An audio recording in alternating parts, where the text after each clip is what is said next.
And we're live. Hello everybody. Good afternoon, good evening. Welcome to happy time zones wherever you are, which is my usual intro spiel. Why have I forgotten that?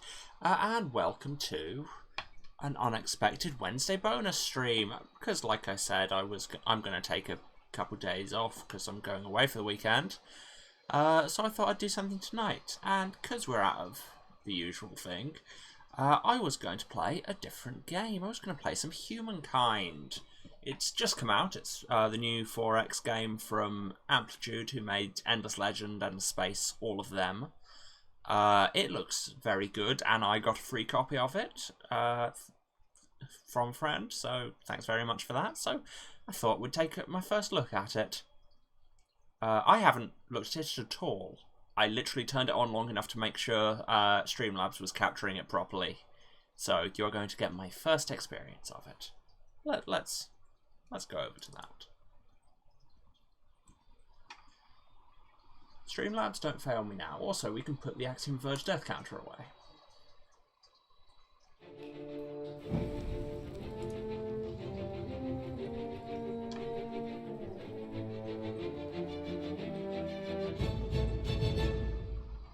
Okay, I'm digging this already.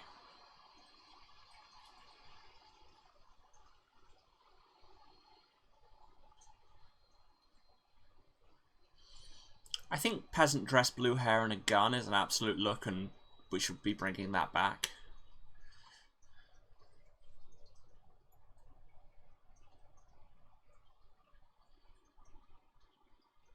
Welcome to the loading screen hour here on twitch.tv/Saracent.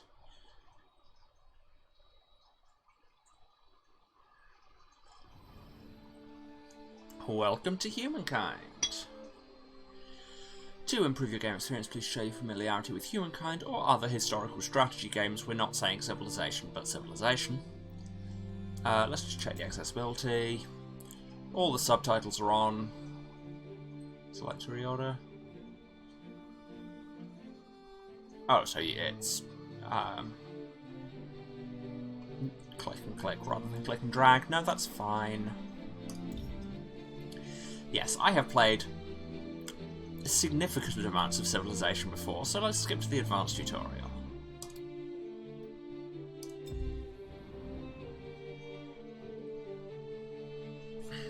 That's behind the chat overlay and I can't read it. Choose an empire colour and symbol. These will be carried by all your cities and armies, as well as territories belonging to you or under your influence. Chat, if you're there, is this really loud? Might just be my headphones.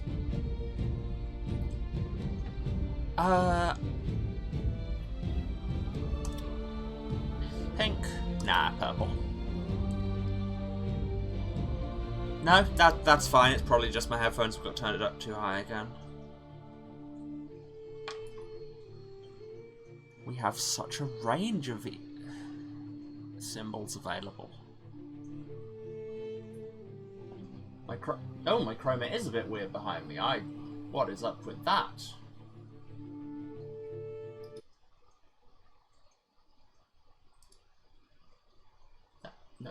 No, I didn't.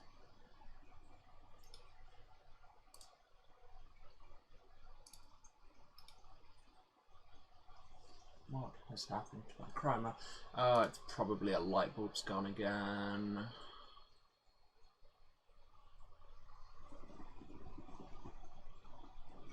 No, it's not.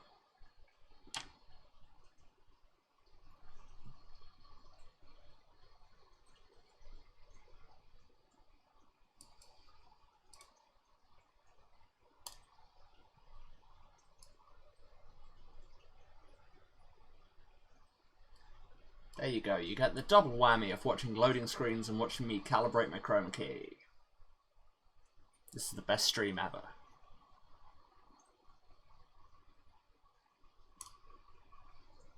Okay, that looks good.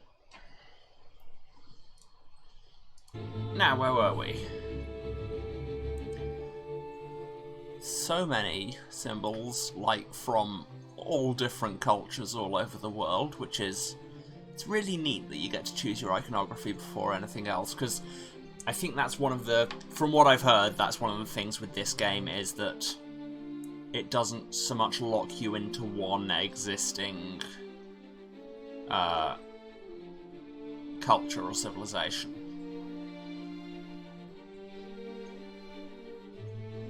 What do we want? What do we want? This is not an important thing, yet it is the most important thing. This is why I don't normally do anything with a character creator on stream, because, I mean, if you remember the start of Mass Effect, it takes me forever.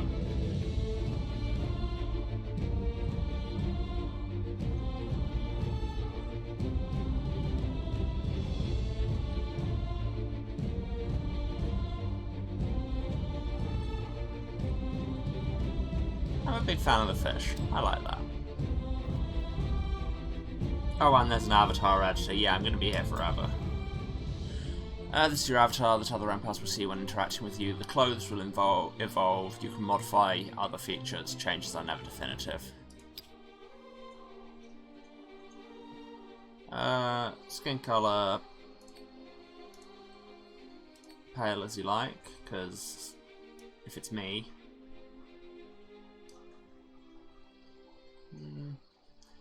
Maybe a touch.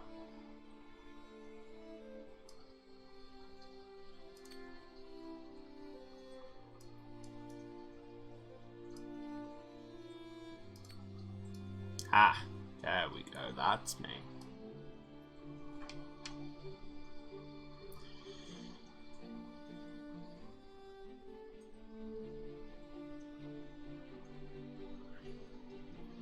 Cool, I feel like that error flag should maybe be in actual text rather than just the...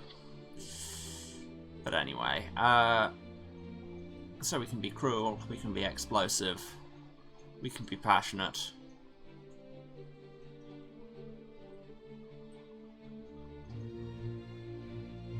Okay, yeah, I can imagine this plus power washing as an amazing combination.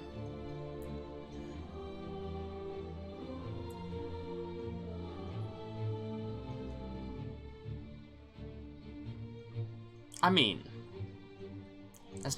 there's no personality option for hubris. What am I even doing here? I guess passionate? Oh, that's... Oh, it changes kind of how you look. There we go.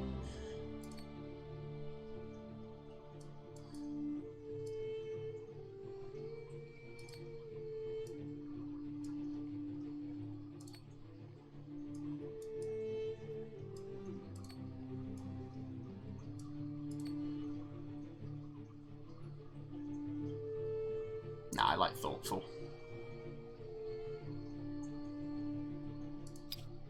Oh my god. So the bit where I said, it's like if we had a character creator, I regret to inform you we have a character creator.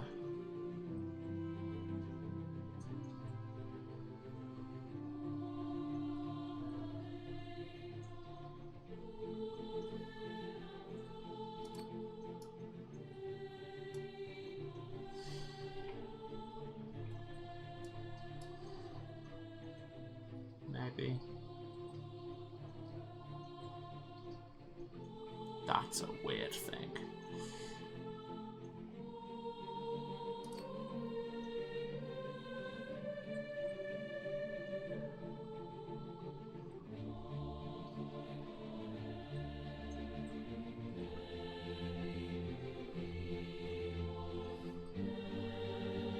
Or maybe that one. This is great, because I can just be looking up at my actual face in my stream preview.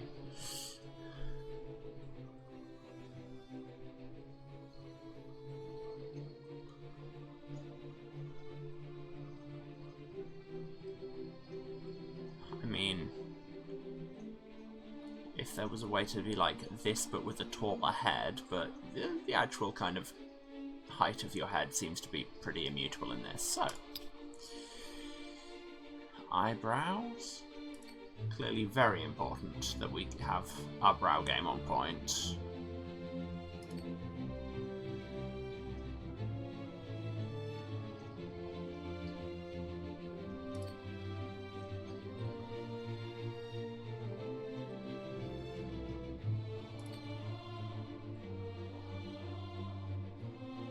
Yeah, that's me.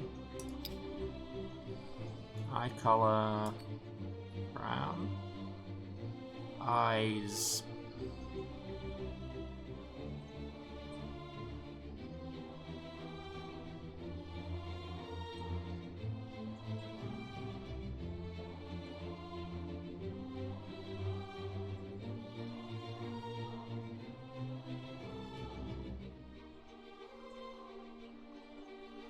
Like, those feel fairly accurate to me, but at the same time, the combination of those with the face profile I've got at the minute is bad.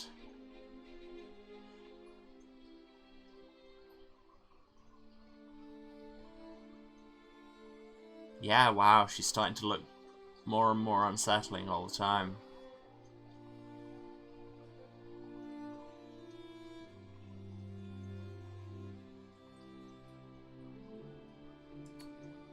Those work.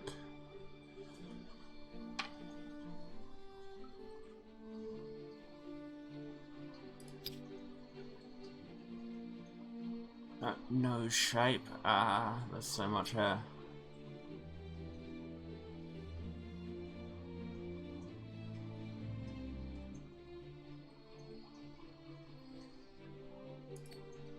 I think that's about right. Mouth, I think that's right. That's a very bad look.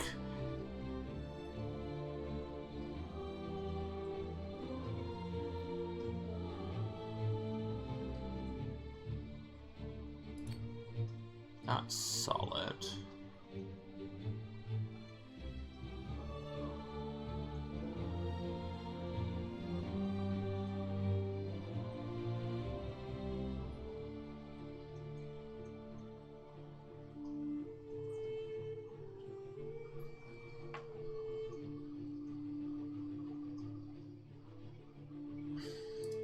Now I've got the face shape wrong, haven't I? I don't have cheekbones that pronounced.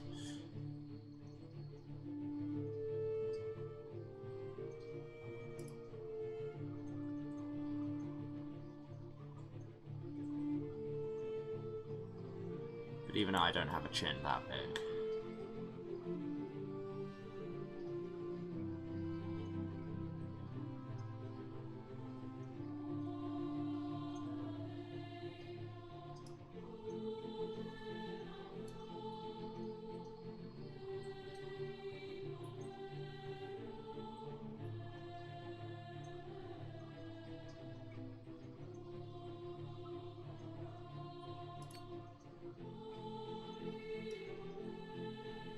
I think I'm mostly going to succeed in making myself look like my aunt. Skin. That's cool.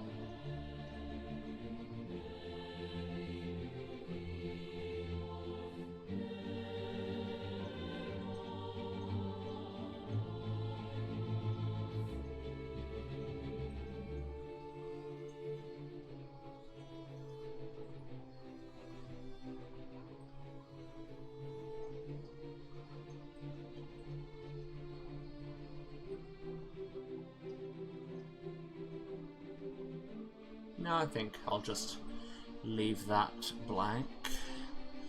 Age, I'll have you know I am still youthful and beautiful. I mean, the two aren't related, but... Do I want dramatic facial scarring? Because, like, nah, it's cool, but at the same time, if I'm going for me, let's go for me.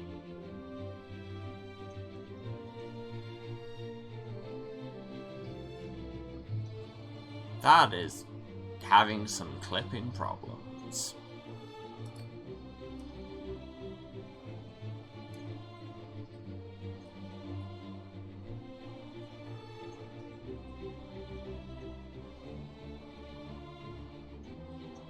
The availability of highlights in this game is poor.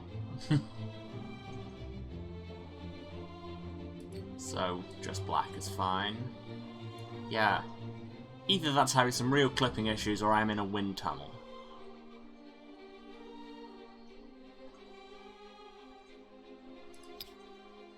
Facial hair, no thank you. Costume colour. Well, I mean, I'll go with the colour I'm currently wearing, I guess.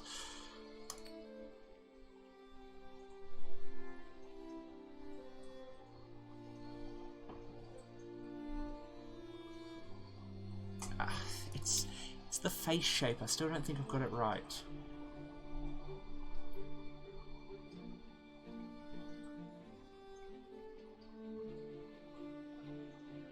That might be it. I mean, the main issue here, really, is that she's too thin, but here we are. I think that's pretty solid for me. And now I can bring chat overlay back, because I've had it closed, so I can do this editing. It me. Back. Okay, and we've gone purple and fish. Do I want to do the video tutorial? No, just play the game and see what happens. Current era, Neolithic, current culture, nomadic tribe. I have played Civilization before.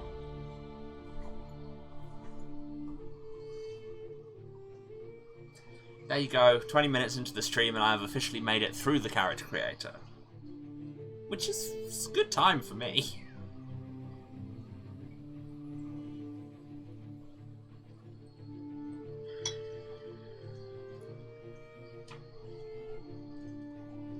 Ah, thank you.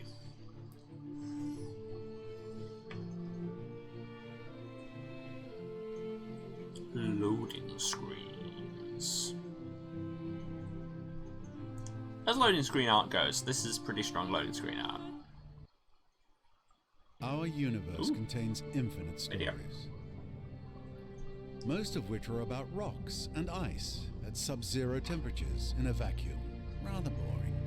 However, on a small damp rock, there is a story that bears a second look. Who do you think you are, Douglas Adams? It's your story. But the first 4 billion years or so mostly concern amino acids. Not much of a page turn. But then, over time, the amino acids bond together, and things start to get interesting and a bit drier. It's not a bad vibe. A certain subspecies of hominid discovers that you can do more with a sharp rock than annoy your little brother. Tools and weapons are invented. The hominids begin to cooperate. Yeah, I'm getting Spore flashbacks as Fire well. becomes a servant rather than an unpredictable force of nature. I played They that learn game a to lot. tan the skins of animals for clothing. They learn ways to record and probably exaggerate their adventures. Eventually, these tribes learn to build shelters and immediately hold the first barbecue parties. This is the dawn of humankind. You heard it here first. Struggle and cooperation. Hard correlation between The Neolithic barbecues era and draws to a close. The whole civilization world as a whole. beckons. This tribe has come far, but the rest Were of we their truly story humankind is your before we story. invented? You are the one who the will build them cookout? into a great civilization. How far will you push humankind? He said the thing. Across the world, nascent societies are taking a deep breath, looking across the landscape and preparing for greatness. Neolithic goal. Your first objective is to survive the Neolithic era and earn your first Era Star. Era Stars measure your achievements in the game. We'll cover them in more detail soon. Now is the ideal time to learn about previewing the FIMS resource output of tiles. You can toggle tile output preview at any time by clicking this button. Take some time to observe how terrain affects resource production. So FIMS is food, industry, money, and science.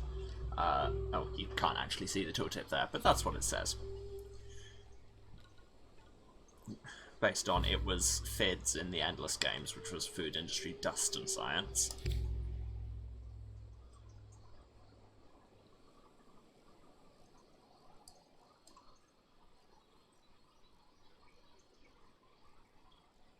Nomadic curiosity.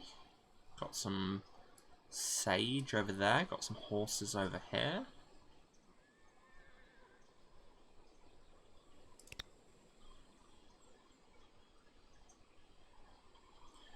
gonna have to turn chat overlay off. It's right in front of everything else. So there you go, era stars. You can get a growth star for 5 population and or units. Knowledge star by discovering 10 curiosities. Hunter star by hunting 5 animals.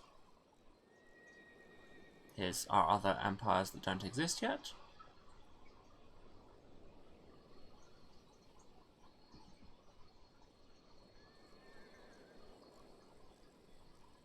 Okay, and here we have a hunting party.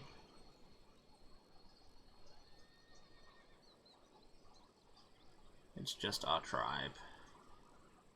Gain food by fighting and ransacking. Got all your kind of standard civilization things.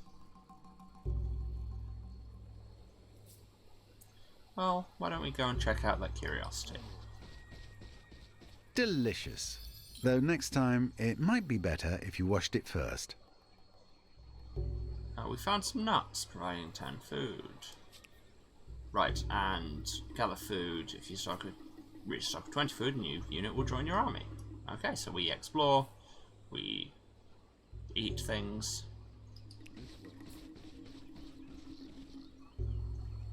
That's the end of the turn. Do we not have a... Ah, there we go. There's your hex grid. Needed that.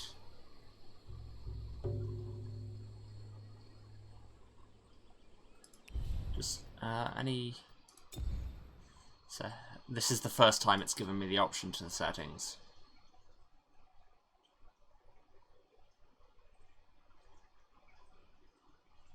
Let's max out the graphics and see what happens.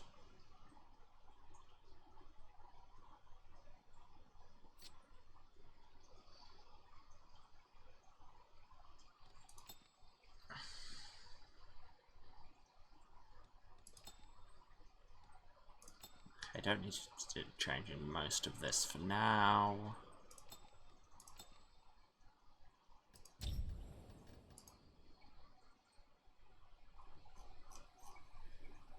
Okay, so yeah, all the settings are locked at the minute because this is kind of your training game. Enter.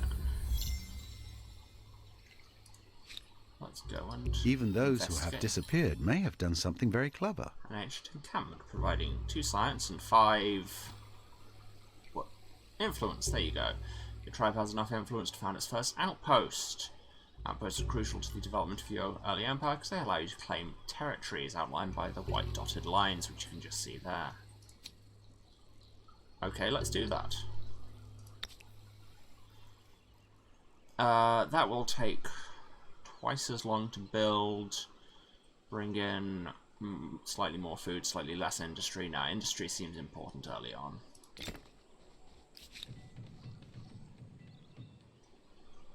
There you go. An outpost in Maruhu. Is this actually time-based? No, it's turn-based. I don't know why it looked like that line was ticking down. Wow, we've expanded rapidly.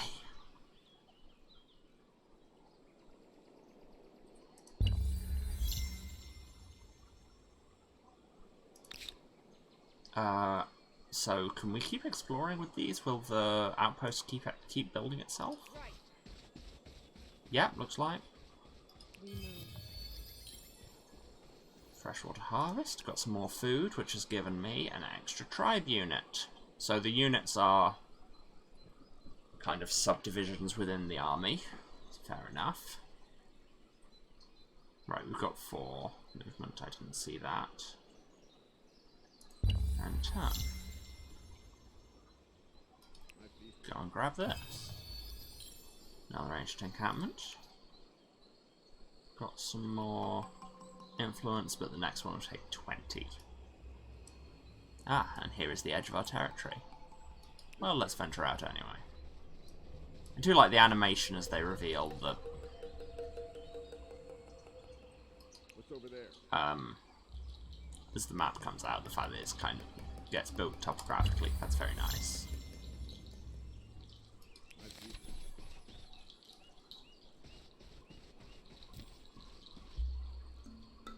events will happen during the game based on how you play and how you shape your empire. It's up to you to choose how to respond to these historical challenges, carefully review the proposed choices, and make the best possible decision for you and your people.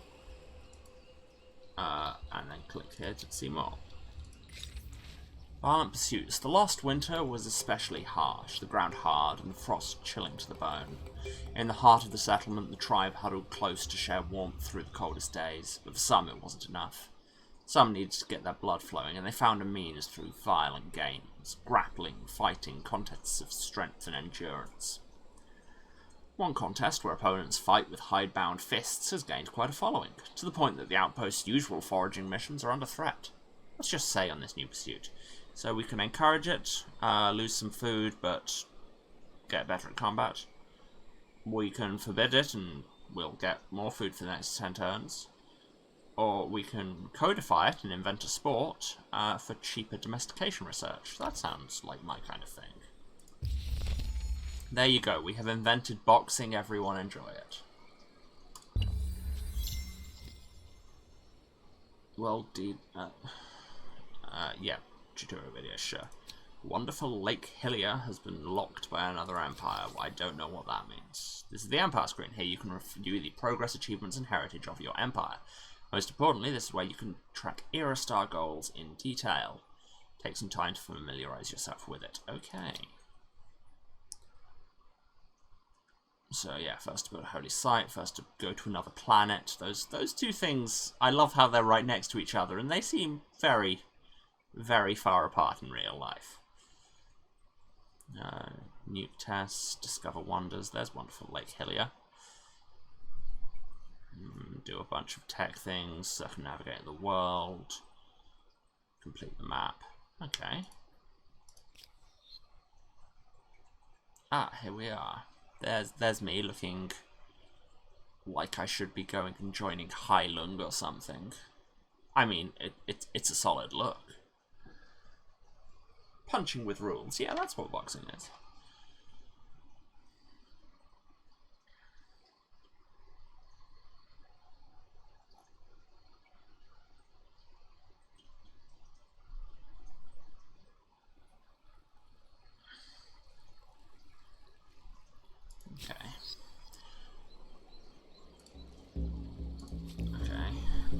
How to gain era stars: increase your population, gather science, or hunt down animals. Yes, we know that. In order to gain units and increase population, gather food through killing animals and foraging for food. Counters measure my progress in the top left corner. Every empire has traditions and customs that come spread from territory to territory.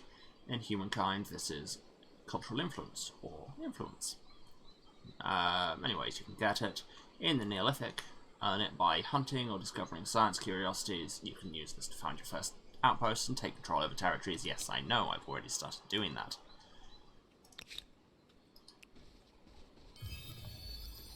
Found some wild berries, got some food. We discovered the breathtaking Xishuangbanna forest.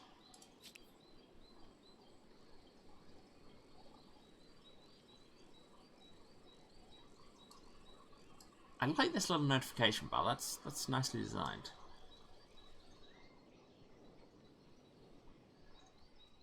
Where's this wonderful forest? Oh, is that what this is? Is this the wonderful Xishuangbanna forest? I don't know. Anyway, I want to collect that thing. Ah, so you've got different movement modes, because it looks like it was end there and then go along the river next turn. We have population! Somebody was born. Maybe we're not going along the river as such. Got some more food. Now we have 3 units. And here we have incense. So it looks like your resources in diamonds are like your luxury resources, and then in... I mean diamonds as in jewel shapes, and then diamonds as in lozenges are your strategics. Still got another turn to finish. What's that? Oh, that's counting towards our growth star.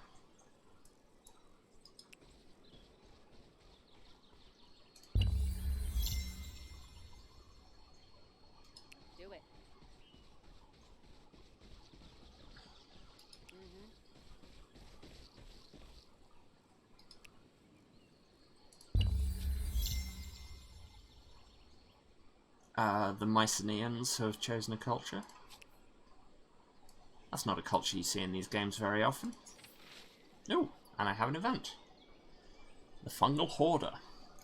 The shift to fixed abodes hadn't been easy for the tribesmen and women who'd settled in the outpost, but they persevered, and now thought of the land as home. When they discovered that one of their number had been hoarding mushrooms that he'd found in a nearby cavern for himself, it was a great blow to the spirit of the tribe. Now they want to banish him for his greed, but that would mean being deprived of the location of the mushroom field. What's your reckoning?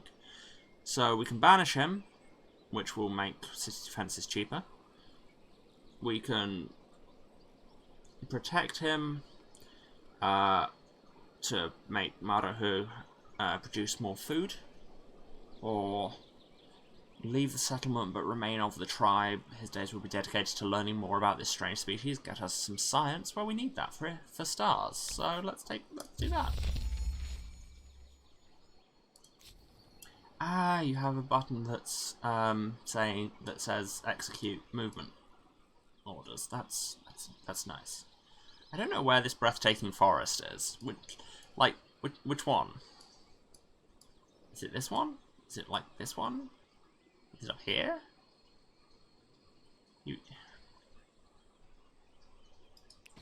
I don't know. The Harappans have reached the ancient era.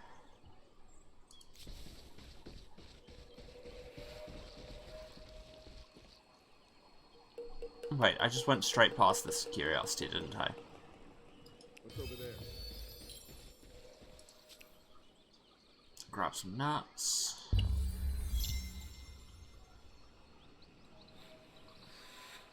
Get an achievement for playing for 10 turns. Ooh, a bear. That's exciting. And they got enough food to grow, and now we can enter the new era. You've unlocked a Neolithic era star, allowing you to move to the ancient era and choose your first culture. This will provide you with bonuses and unlock new gameplay possibilities. Press the Empire button to access the thing, but we'll just click. Fame rewards the deeds of your tribe as tales of their accomplishment echo through the wilderness. In the Neolithic era, gain fame by discovering natural wonders or earning an era star. Earn as much fame as possible to win. Okay. Culture selection. Historically, empires have grown from both their idiosyncrasies and the diversity of cultures they've encompassed or come in contact with.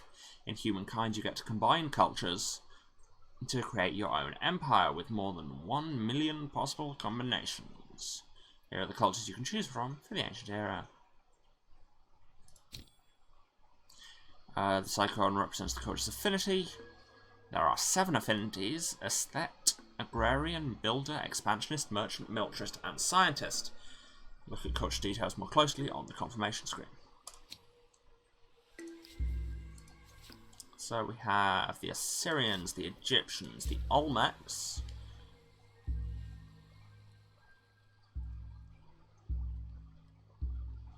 The Olmecs are really neat. The Phoenicians, the Zhou. And somebody's already taken the Babylonians, the Harappans, the Hittites, which is a shame for reasons, the Mycenaeans and the Nubians. Okay, Assyrians, first unit. What's the affinity? Expansionist. Egyptians are builders, obviously.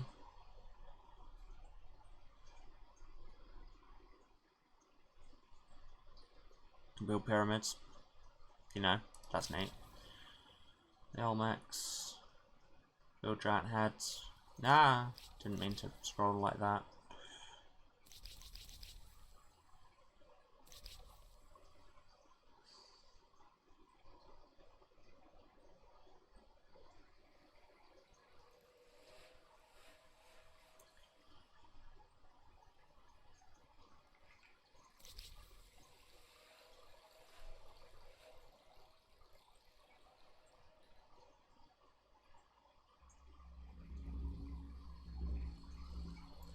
Now, all the science boosts from the Zhou look pretty great. The Olmec, they're more about getting influence. Let's take the Zhou.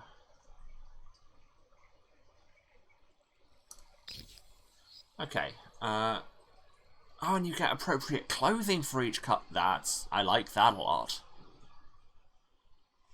This is the culture's legacy trait, a gameplay modifier that will remain active until the very end of the game, so they'll stack up. Each culture has a different trait, and traits will add up. There we go, as you progress.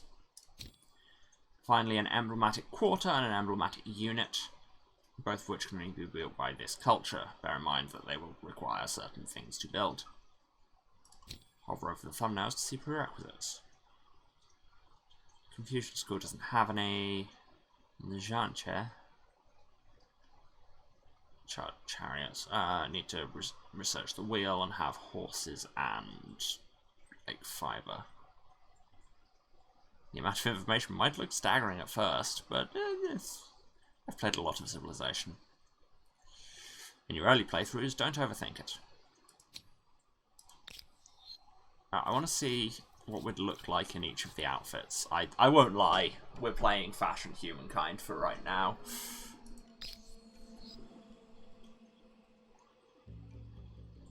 Now I know who I've made myself look like as Fiona Shaw. And I'm okay with that.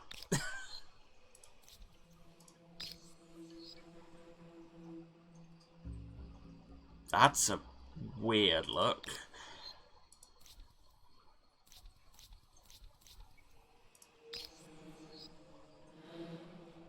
Okay, I'm being swayed towards the Olmecs because that looks rad as hell.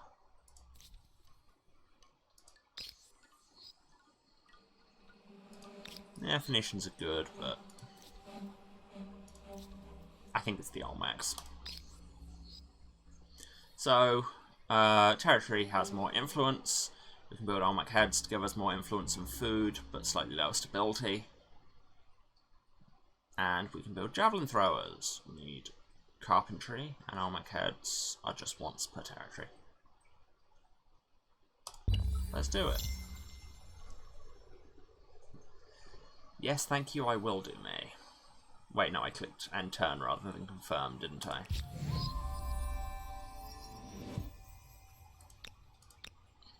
And the Nubians, Babylonians, and the Hittites have all done their thing. You've won your first era star. Tales of your accomplishments begin to spread across the land. Your tribe is ready to enter the ancient era whenever you decide to. I just did that, didn't I? Is that not what I just did? I thought we just did that. Oh, it's just because I accidentally ended the turn, and so we're now on the next turn, so it will take effect at the end of this turn. Oh god. Before you choose to attack something, you can preview the balance of power. So, I massively outnumber this bear, given that there's one bear, and by the looks of it, like 20 of us, so get wrecked, bear, I guess? Prepare for your first battle. Victory will be yours if you kill everyone else. Defenders win ties. Do I want to do manual battle or instant resolution? I mean, I'll do manual, but probably like once. This is a whole system that was in Endless Legend and I never really touched. Colored tiles are where we can deploy. Deployment is key to maximizing potential troops. You will learn what parameters should be taken into account. God, tutorials don't actually tell me things. For now, pay close attention to elevation and attack range. You're always better off if you have the high ground, as you'd know if you've seen the Star Wars prequels. In order to move a unit, click and click. Yeah, this is fine. Oh no, bear is over there. A number of battle rounds played every turn. Number of remaining turns and rounds can be seen in the top bar. So we are on round 1 of 3 and turn 1 of 2.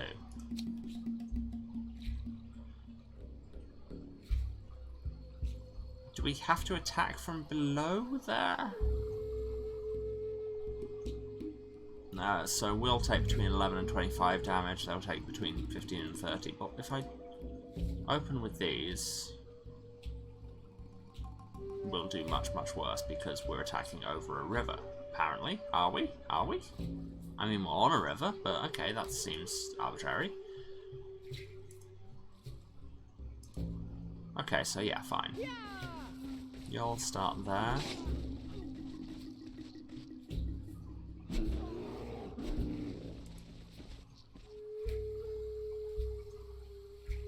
And I guess you'll follow up. I think basically the tactics I'm coming down to here is let's all run at the bear. For our young.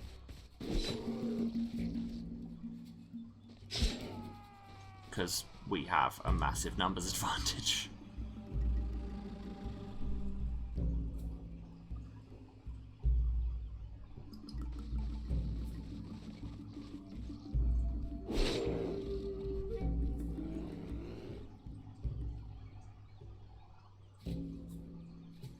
Alright, we're on a new round, I get it. They're dead. Yeah, I'm probably never going to touch that system again.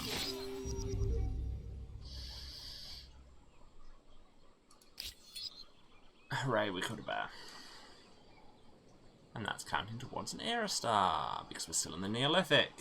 But now the end turn has a little laurel wreath on it, so presumably when I click this, it's because we're going to end the era. Ah, the challenges of a young cinematics. civilization. It's hard keeping up with the neighbors when they have the wheel and you don't. Yeah, that would be hard. Humankind learns quickly that everyone contributes. If you're terrified of wild animals, you can grow lentils or catch fish. Tribes settle towns. Towns Fish develop are markets, wild animals. and markets begin the exchange of Point of goods, order. services, and most important, rumors and hearsay. As far as markets go, we know the Olmec traded their marvelously crafted goods of jade, but we know little more. This is your story to write. Okay, before placing your first city, let's study the terrain. Use this button to show the grid. I have showed the grid. Oh, what specifically the FEMS overlay? Okay. Total resource, food, industry, money, science, collectively known as FIMS. You can play with or without the grid. I know. Information is good. So, determine where to find your next city by placing it where there's a lot of food and industry. Somebody else found laid by Cal. Onward to a new era. Major step for you and your civilization. The rules for earning fame have changed.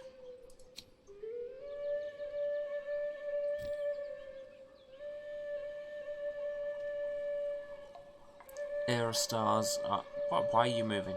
Era... Stop moving. Stop. Why are you moving? Era stars are era-specific objectives that earn you fame. You need to obtain at least 7 era stars to unlock the option to progress. Understood.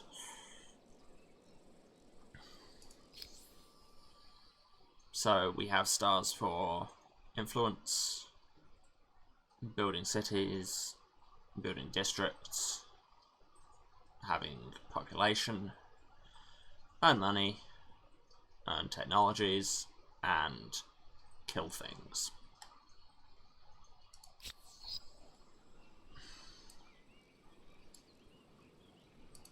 So is it... Oh. They are no longer just tribe units, they are now scouts. So do they not build the city, or does...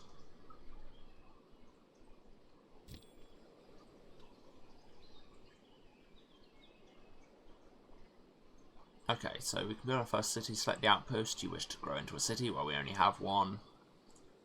Then click evolve to city. It's evolve outpost to city, not evolve city to outpost. Come on, guys. Creating cities costs influence, but the capital's free. Take some time to determine the most strategic site. I mean, I kind of want to move north a bit to get more industry. Like, if we move to there. Oh, that's actually a net gain in food as well.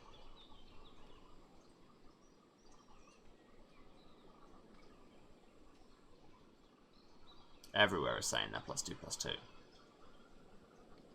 I don't get it, okay, but we're gonna go there. It said that would take time. It didn't. and evolve. City of San Lorenzo. Okay, so here we've got our worker thingies, worker assignments. Can I move you over to food? Yeah, because we were on negative food at that point.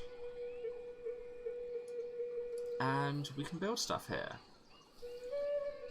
I mean, we may as well start by building a giant head.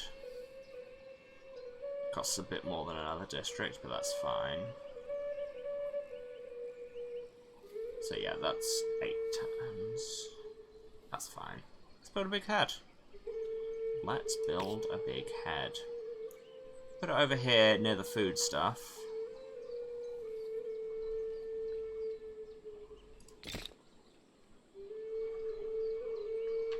Construction cube, building a big head.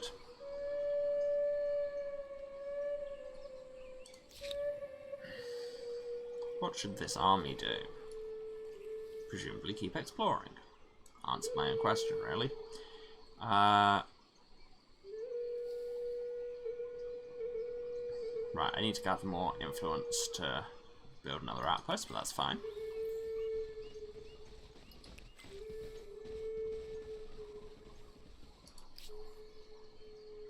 Our researchers are currently idle. We're making 3 science a term. What do we want to spend it on? So domestication, we'll be able to pick up horses, build barns, ride horses. Calendar, build artisans and a granary. Carpentry, clear forests, lumberyards, javelin throwers, which are our unique thing. Or city defences, build things to defend cities. I'm thinking domestication because we've got horses right near where we are. Just down. There are horses down there. What's this? Oh, civics, of course, yes. So we'll get one of those next turn. So I guess end turn.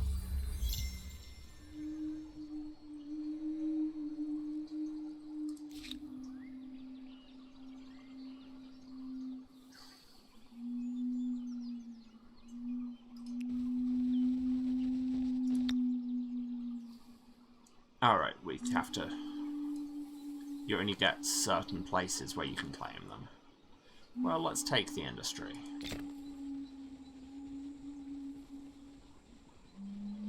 So that'll be next turn. So...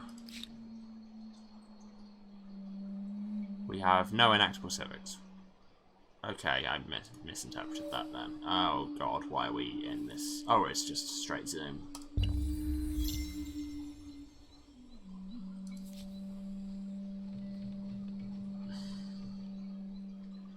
The outpost of Ankar.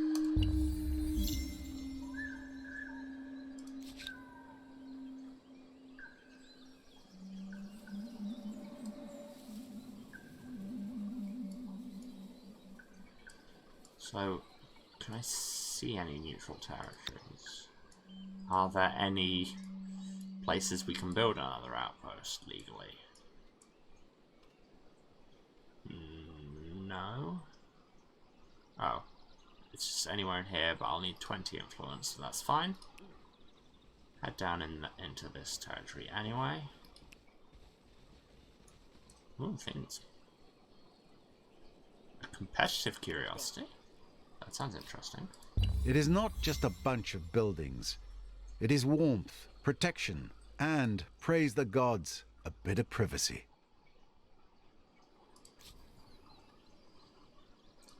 What is? Oh, was that the outpost being finished? Cost 160 influence to expand it? Wow. Guess that economy's got to ramp up yet.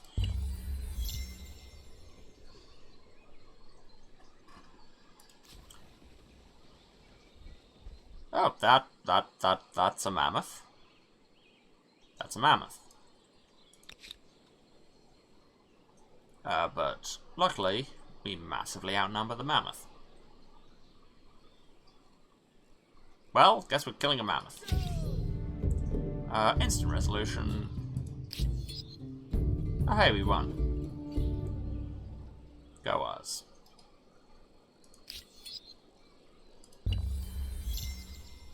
And Kaz population has increased. Good, good. Wonderful kawaii gen has been discovered by somebody else. Oh, hey. Got some animal remains, gave it some influence and some science.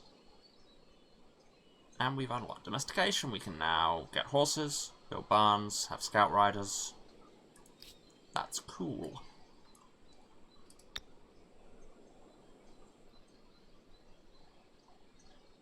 Alright, you can build something...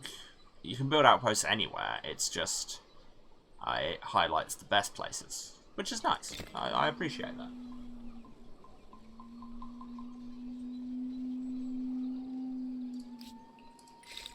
Our researchers are currently idle, given that that mammoth taught us how to ride horses. Mammoths know these things. Let's do carpentry, because then we can build our unique javelin throwers.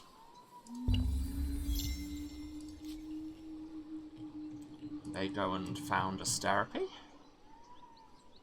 There's a curiosity over here. You have constructed a first emblematic quarter. It's a symbol of power and a lasting memory of this era. Go ahead, be smug. I always am, thank you, game. Turn the overlay off for a second. No, not that. That.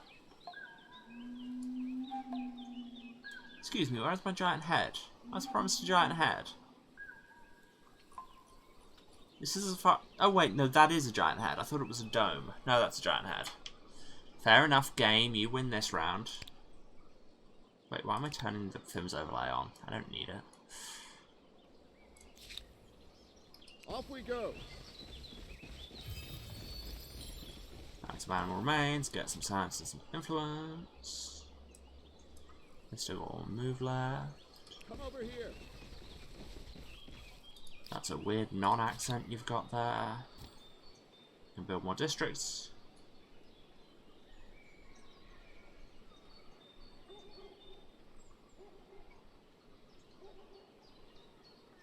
Hey. That doesn't look like a... one or several things can't be built as we don't have the resources for it. Obtain them by building extractors or trading for them. Yep, that makes sense. Resources are naturally occurring deposits of valuable commodities. Ones with a cultural or economic interest are luxury, while those that are strategic are strategic. Build an outpost in the territory where the resources are found, then build an extractor onto it. So, build a horse ranch. There's just a hotkey for it. That's good. I appreciate that. Because can we not build extractors on these sage patches? I don't know.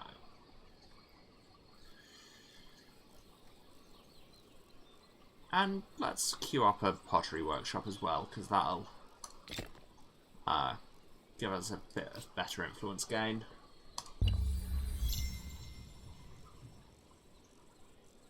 What does that mean? Oh, that's my affinity action, presumably. Can spend money to push back foreign spheres of influence and generate influence. That's quite nice. I don't need the influence right now. Got an idle army.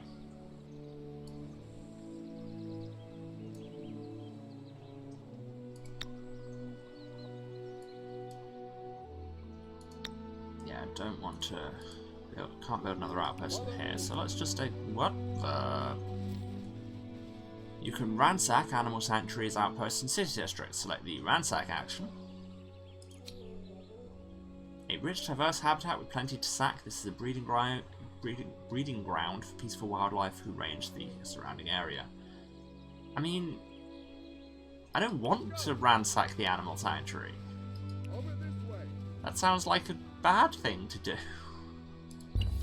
Hot take, I know. San Lorenzo's got bigger. The agrarian Harapans. You're as likely to meet their canals and farmers as their soldiers. But if your empire has now reached the Harappans, just met another empire. Will they become friend or foe? From now on, you can manage your relationship with them through diplomacy. Click on the thing. Enchanted. Do you too believe that there is no sacrifice too great for the needs of an empire? Okay. This diplomacy screen. As one of those gameplay systems which might seem complex at first, bear in mind that it takes everyone a few games. Let's take a quick tour. Okay. Diplomatic relations. This is the kind of relationship we have, so we're at peace. That's nice. We have a thing for how much our population supports war with them. This is the Relations tab, where we can do things about that. This is the Trade tab, where we can trade resources and stuff. This is the Treaties tab, where we can do treaties.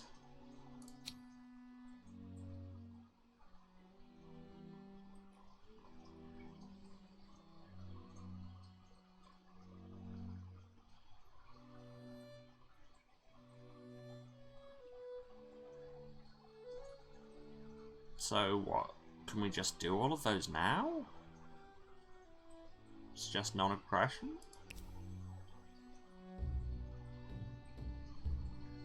We feel this proposal would benefit all. Perhaps a financial incentive might cause me to accept. 20 money. How do I see my money? Oh, it's there. Rational. Begone with your wretched proposal. I've probably just I'm not surprised. injured our relationship for no good reason, haven't I? There's no crisis, so that's good. Alright. How do I get out of this screen? Please. How? How do I get out of that? That could have been more signposted. Used from the borders is just, yes, thank you, I know that the Harappans exist, we've been over this.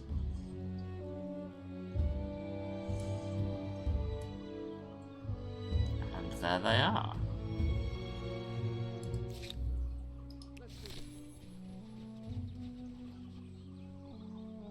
I thought those were some big geoglyphs there. No, it's just the designs on the undiscovered land bleeding over into the map itself. Empire Foundation, we can unlock civics. First civic has been unlocked. Civics can be seen as the collection of customs, traditions, and laws that allow you to personalize your empire by creating a unique society. Game context triggers the emergence of a civic. Each one has specific conditions. Okay. So we've unlocked the Empire Foundation pack, I'm assuming. Founding myths and legitimacy.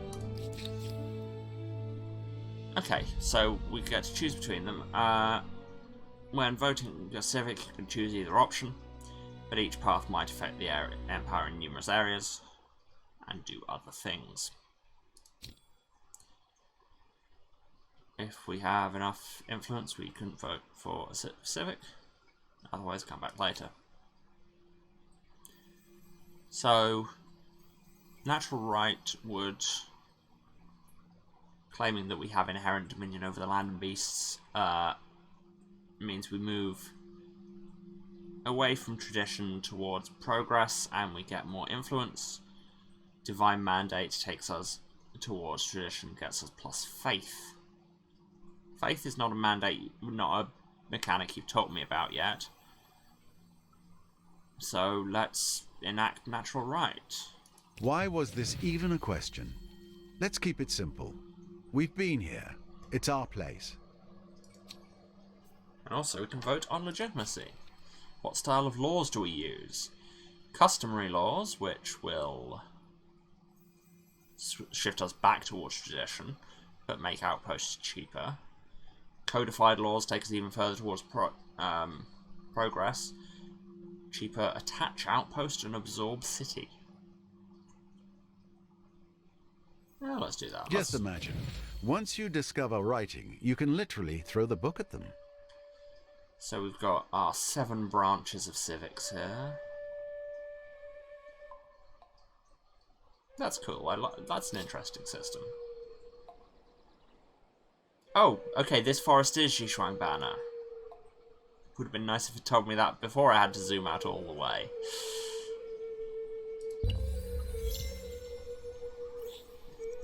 Okay, have fun at work. I mean, I have no idea when you sent that because I've only been able to look at the thing in between times. Oh, this is what attaching is. You can attach an outpost to, so you basically just conglomerate. So, I just want to see what this does.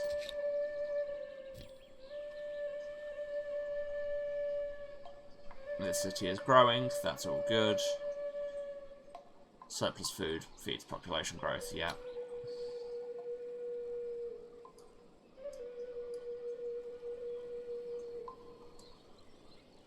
So yeah, instead of turning into a another city, Asterope is now an administrative centre for San Lorenzo. That's an interesting system. And we've got a 2-city cap at the minute. How much would it be to evolve Ankar? 160. I have a proposal. You want to be able to trade? Your Sure. proposal is promising, and we accept it. We have Cause ideological for proximity. celebration. Interesting. Which, because we're an aesthete, is always maxed out. Oh, that's nice.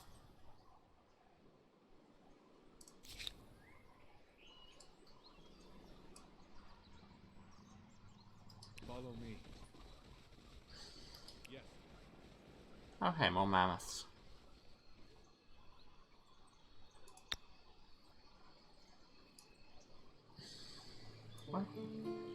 Where does it suggest building outposts? In here, currently? Nowhere. Probably because there's so little food on offer.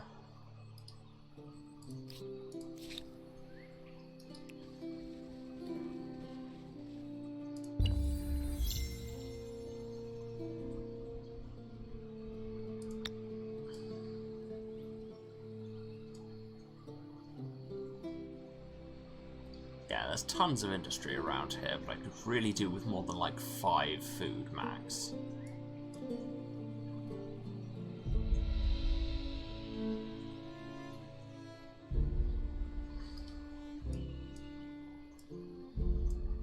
Let's go. Oh, new unknown strategic resource, and there's a curiosity there. We've got some free science and influence, nice. So we've got carpentry, we can now clear forests, build lumberyards, and build javelin throwers. And he still has some movement left.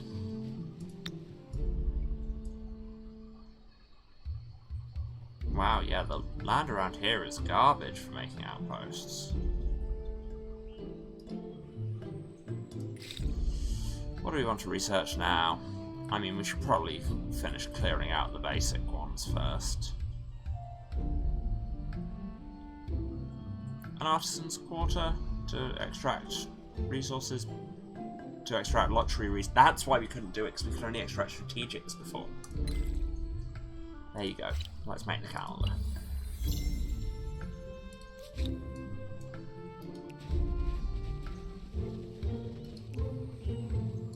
They can't go into the water yet. That's understandable. Yeah, that +5, +14 might actually be the best you can do with this territory. So we'll do that. Because you want to claim the territories, I assume. Oh cool, we did our pottery workshop and built our resource extractor.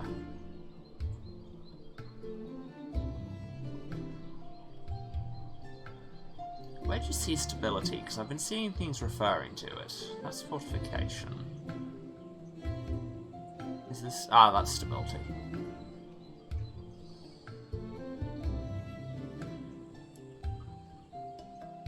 So what you're saying is I could build another giant head.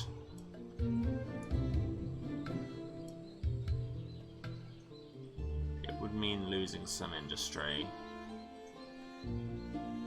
But you'd gain a bunch of food. Yeah, let's do that.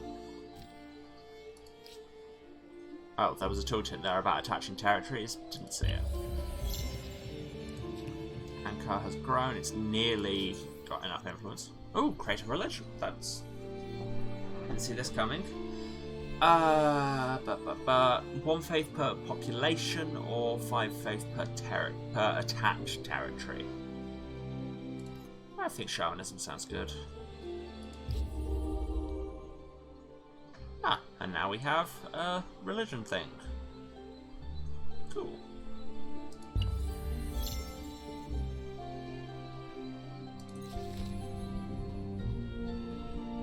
And we build our new outpost, Rassel Gethi.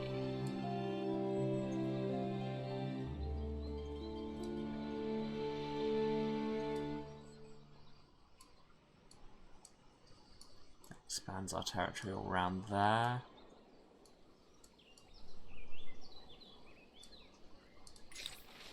A melody for every occasion. In the teeming, iconic city of San Lorenzo, musicians are a celebrated part of the local culture with a long history and holy rites. They bring nobility to religious rituals, jollity to palace celebrations, smiles to the sick and ailing, courage to marching armies, and distraction to the gods. Alas, they are still too small in number, especially the good ones. And now word of their renown has reached across the empire. Lords, priests, commanders, among others, are grousing that their city deserves such artists too. How will you satisfy them? So I can muster street musicians from San Lorenzo, which will make more money but generate less science. Or every city will be required to build an institution of music where we can train more. Will cost me 60, which I can afford. And get plus 10 industry.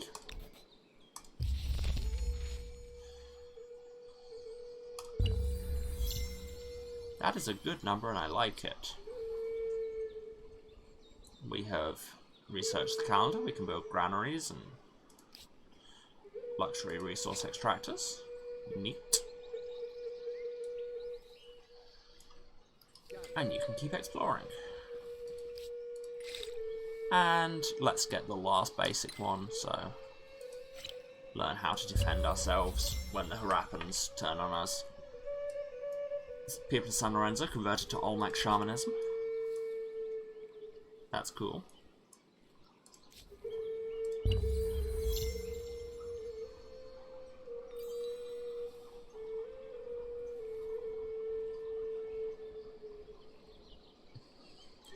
We have enough influence that Ankar can evolve.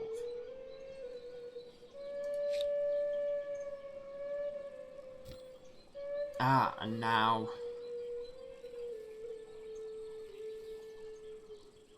So yes, from outposts we can exploit resource deposits, as well as from cities. But first of all, evolve into the city of La Venta. A holy site is available for construction. Key to producing faith, gaining more followers for your religion, and unlocking religion tenets. Holy sites are shared products, which can be built by several cities at once. That's cool. Yes, because on its own, 34 turns. To build some stone circles. That sounds good to me. Take out there.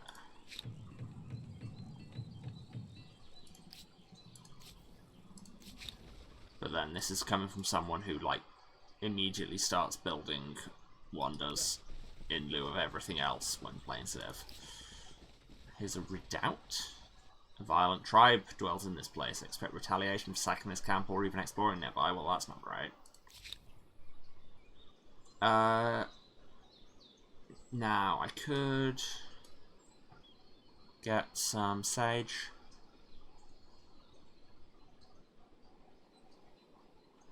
Or I could get them to contribute to the stone rings. I think that seems like a good idea.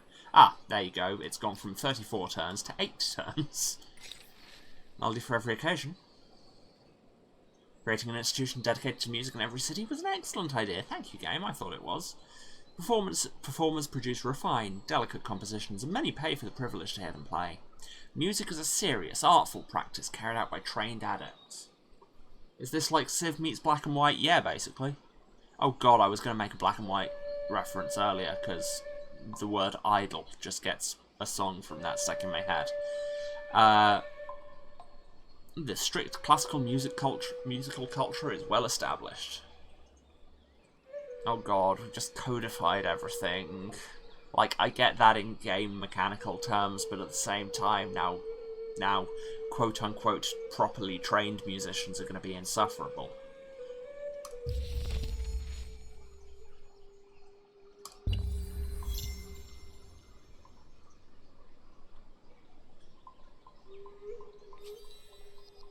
Levanta converted to Olmec shamanism? Sweet. Here's our hunting party. Let's investigate this curiosity. Oh. The Harappans have closed their borders. No. Hey, Harappa. Pleased to make your acquaintance again. Would you like to open your borders? No reason. This proposal respects your people and mine. Where's my money? 58? Sweet Yeah, that's would be fine. the sound of tumbling gold. Time to make an absolutely inaccessibly I'm expensive not in the best of art moods. teaching industry. Yeah. Your proposal is promising, and we accept it. There. Okay, now we have open borders. Handy that. We will use the open borders to steal some stuff. We got an era star for doing enough science.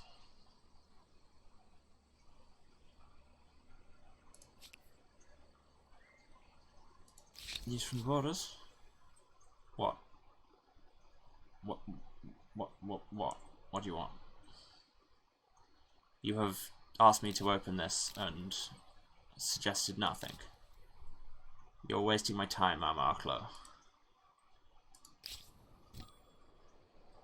Zone of control. Yep. That's a system that I understand. Okay, now we leave again.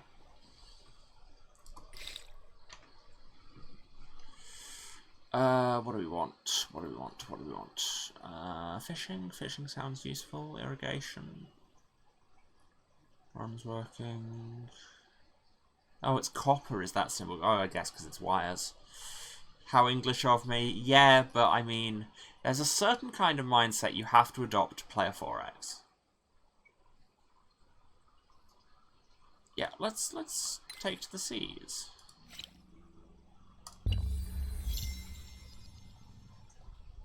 Russell Gethy converted to Olmec shamanism.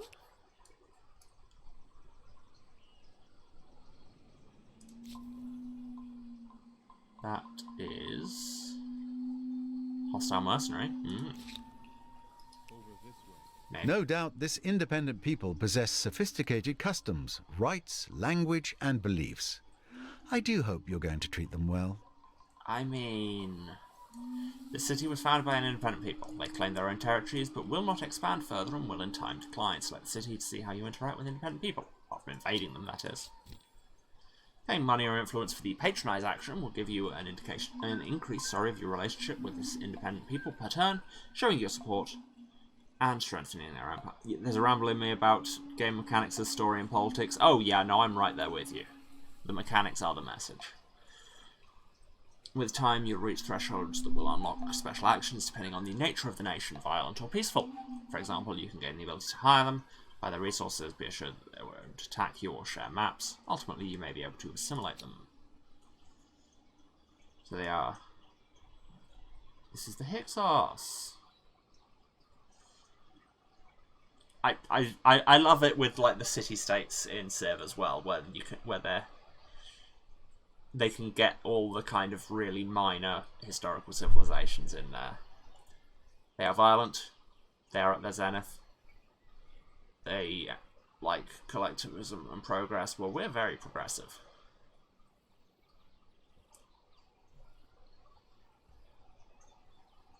So we can praise them. We can bribe them. Starting assimilation will require us to be a patron, and they're already being patronized by another empire.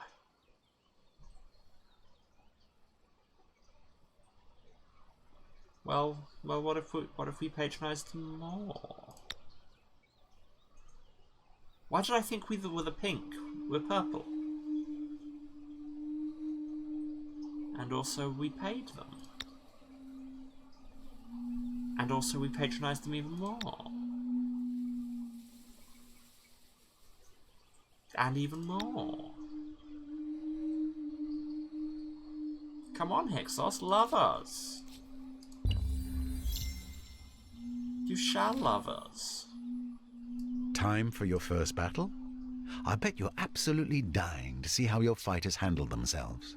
You say my first battle. My first battle that isn't against, like, a bear. We're under attack. This is the defender's flag. The tower can be captured by both sides moving a unit onto it.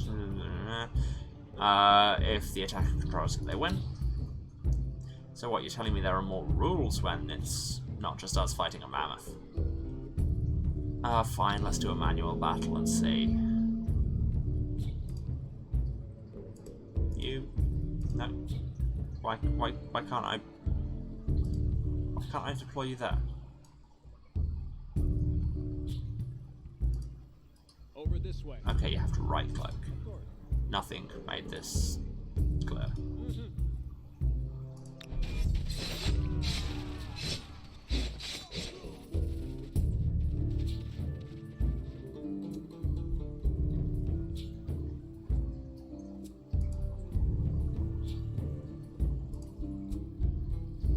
We may be absolutely outclassed by the fact that they are, like, they have spears, and we don't. The ultimate war technology. Right first.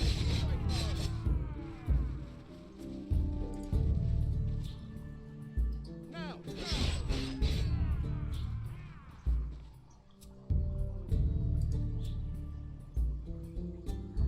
Okay, yeah, attacking out that ridge is a bad idea.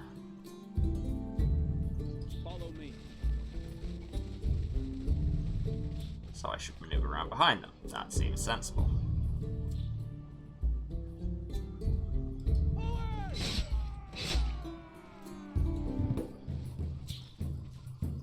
See, this is the real reason I don't do the manual battle thing, just because I'm not good at it.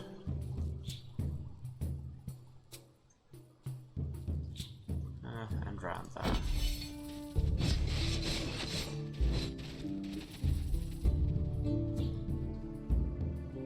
Ha! You fell for my clever and completely intentional trap. Now we have the high ground, Anakin.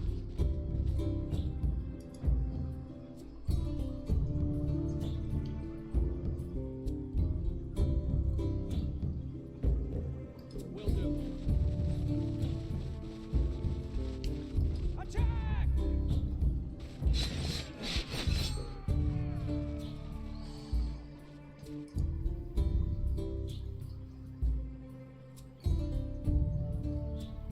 Follow me.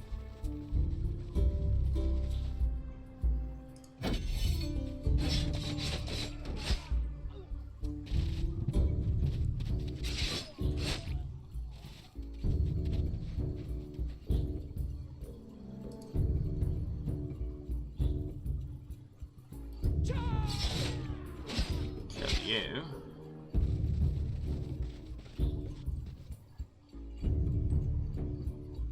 And round there. The battle round limit per turn has been reached. Battle will continue next turn. Okay, that's fair enough. Affairs require my attention. The fate of the free cities. The world, as it ever was, is divided into the rulers and the ruled. Great sprawling empires and proud independent cities. Your struggle is with other empires, but you should not forget the part these free cities can play. How should we use other people so we can go towards mercenary armies or assimilating people? So do we want to pay them or do we want to just take them over? So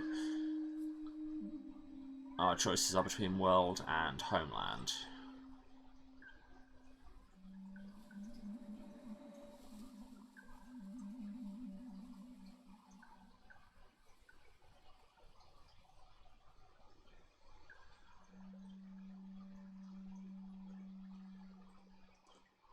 I feel like mercenaries is sensible. We'll see if these independent people end up as shock troops, cannon fodder, or respected allies. Yes, we will. Mysterious narrator who sounds like he's trying to be Neil Gaiman. Yes, we will. San Lorenzo's grown. There's a mammoth. Hello, mammoth. Are you listed as hostile? Nah, neutral. We have an idle army. It's now just calling it a victory. Presumably they died attacking us. Oh.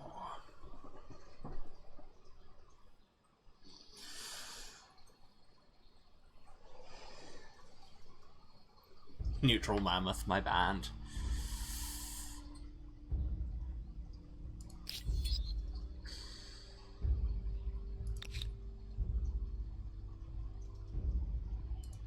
So, what was our relationship? Ah, look, we now have an excellent relationship with them. They appreciate us. They are still violent. So, do you know what I'm going to do? I'm going to leave them alone for now. Over this way, I shout to my friends, all of whom are dead. A Carcass of Riches. The first album by Neutral Mammoth. Wild animals in the forests around San Lorenzo have always been hunted for their meat, but now an inventor in the city believes the carcasses can be put to other uses too. They believe the carcasses can be harvested for their military, decorative, or subsistence applications. How should the bodies be used? So we can use them as military supplies, make San Lorenzo patriotic, which will make units cheaper. Use them as barter goods, prosperous, make more money. Or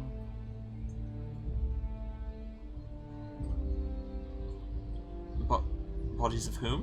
What? The bodies of the animals. Yeah.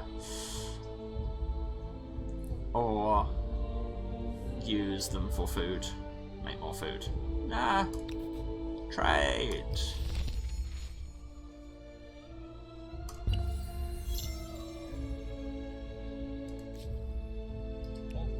You go and pick that up, whatever it is. Animal remains. Give me some science and some influence. God, it's all about animal remains right now. What does our affinity action do again?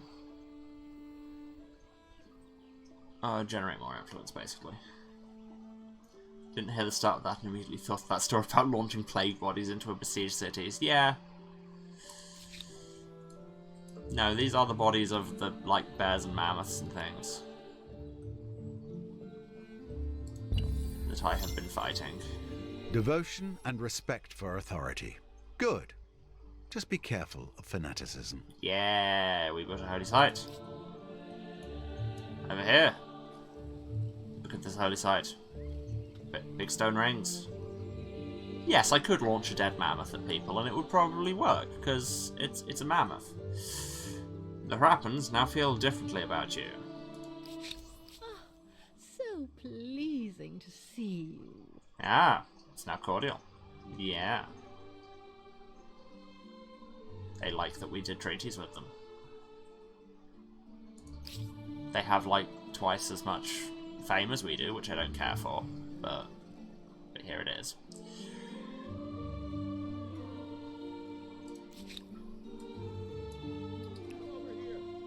Explore.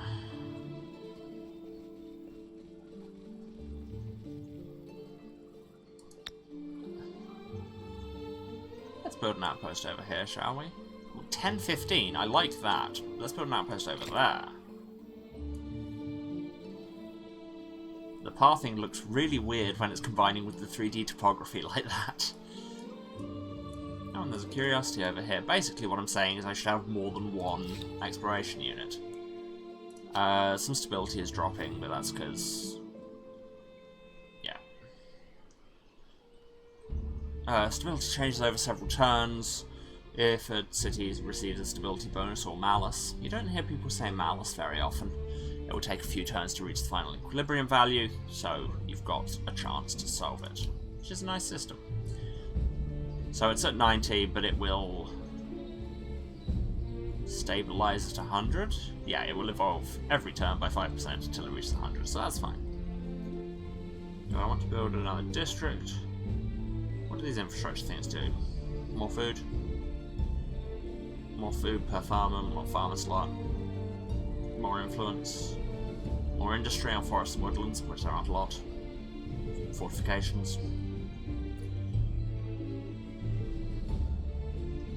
Or I could build some new people.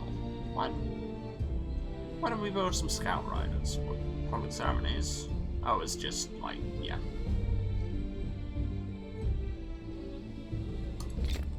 Let's put some horse riders over there.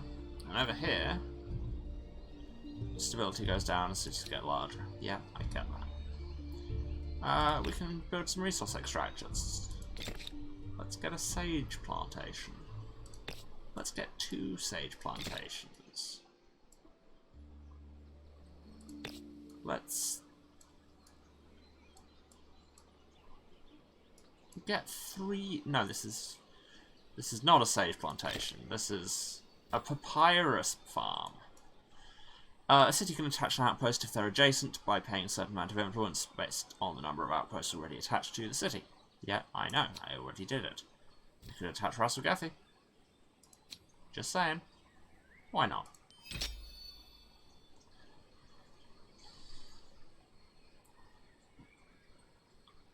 I'm building 2 sage plantations and 2 papyrus farms.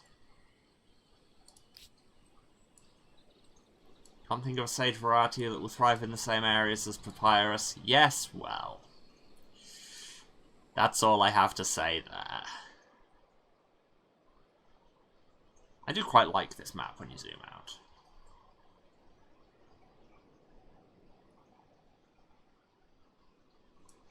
How's our relationship with the Hyksos right now? Oh, very good. There you go, they are now tolerant. We can hire them and they will not attack us. When we get to the next thing, we can buy their resources and they'll share a map with me. And when you get them all the way along, you can assimilate them. Can't get every layer of realism? No. No, you can't. 4X's require a certain amount of simplification. We learned how to fish. There happens want something. I think you might find this interesting. Now you want a non-aggression pact. Now, I offered you one of those before. Glad you brought this to me. Yeah, but fine. I see much merit in your proposal. Accepted. Believe. No, don't care. Wasn't listening.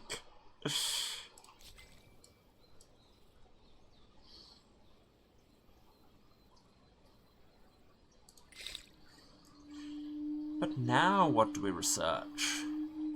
I mean, we don't have access to copper, so...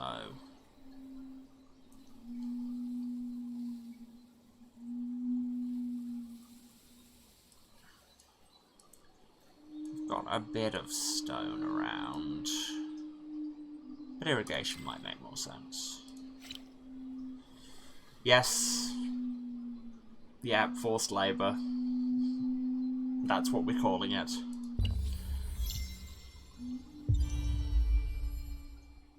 The Ventus population has fallen. A new wonder can be claimed. What? What's going on? An Aerostar. What? This? Things are happening. Where? Okay, so aesthetic stars are for getting influence. Aerostars cover the 7 affinities and have 3 objectives per era, each unlocking an Aerostar when fulfilled. So you can get a maximum of 21 per era. Makes sense.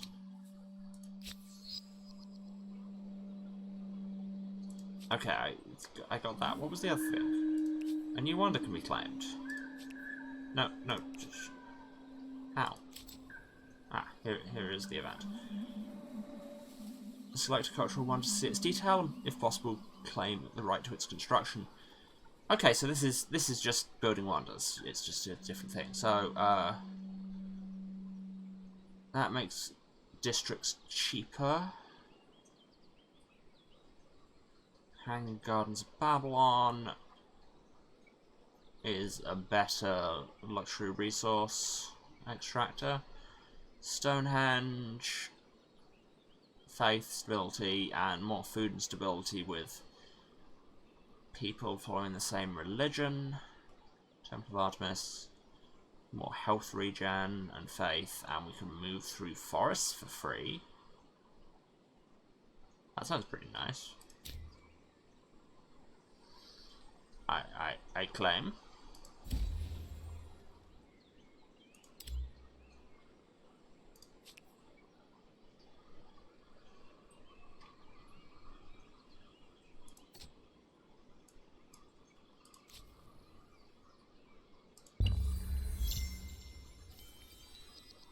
And Venta has gone back up. See, it says you're gaining food. Why did it say you were losing food? Make up your mind. And now we have some scout riders. Right, so yes, this warrior's unit is, like, you can build more units to go into it. So that's... Let's go. I'm getting the hang of these systems, she says, wildly optimistically. But found some carcasses. Money, money. Don't have that much of a advantage over that bear. But I'll try it anyway. They're idle because they can't build an outpost up here anymore on account of all the... What? No, no, that's not... There was a unit on there, was there?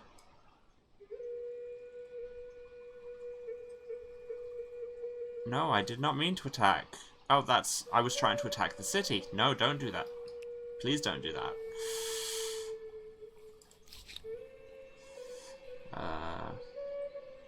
Right, and the wonders are shared projects as well, so I can put all my cities towards them. So that's neat.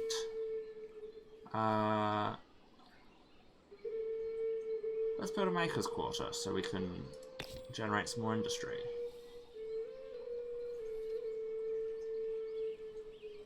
Well, it's not my first district. I already bought a district catch-up game.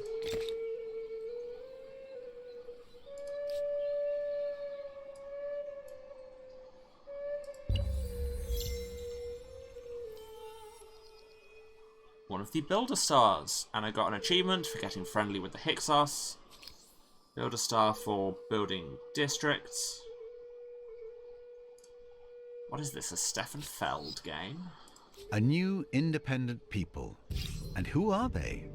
Time will tell if they are helpful, helpless, or history. Ah yes, this is my Scout Riders fighting a bear. We won. Very convincingly. Here's a Cad, who are a peaceful people who value authority and tradition. Let's throw some money their way. And some more. And some influence.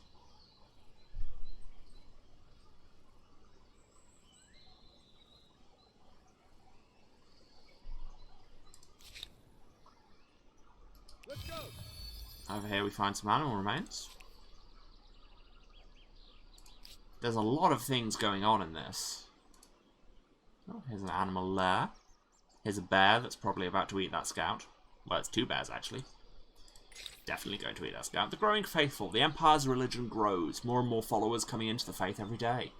Some practice their beliefs through ceremonies led by priests, while others guide their own worship. It's time to give blessings to one of these means. So do we want communal rights, which will make us... Is this... I'm assuming this is collectivist, individualist? Yeah. Which will let us have processions, or personal rights, which will make us more individualist, and make religious districts cheaper. Procession spends money in order to increase stability. Nah, let's do personal. I suppose there are some things that are best done alone. Why are you so begrudging all the time, narrator?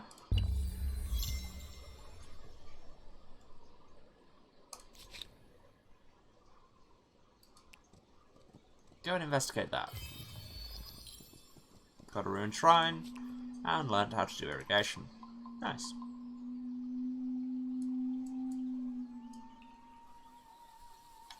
Come over here. It's the English way? What's the English way? I mean, I know I've done many things that are incredibly typically English on this, but which one are we referring to in specific?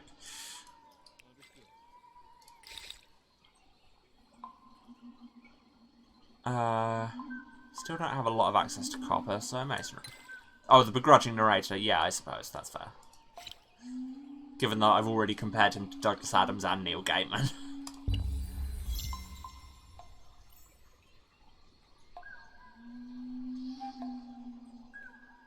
They stole that curiosity out from in front of us. Which is fair. This is what happens when they have horses and you do not. I have a proposal. You would like to trade everything? Well, This has much merit. I can counter-propose specifically for 55, no more, no less. Everything Pay to seems trade? adequate. Yeah, I thought so. Our people will rejoice. Thanks, Mama Arkler. Don't love how it zooms out all the way every time you go into one of those overlays. Go and investigate that thing. More animal remains.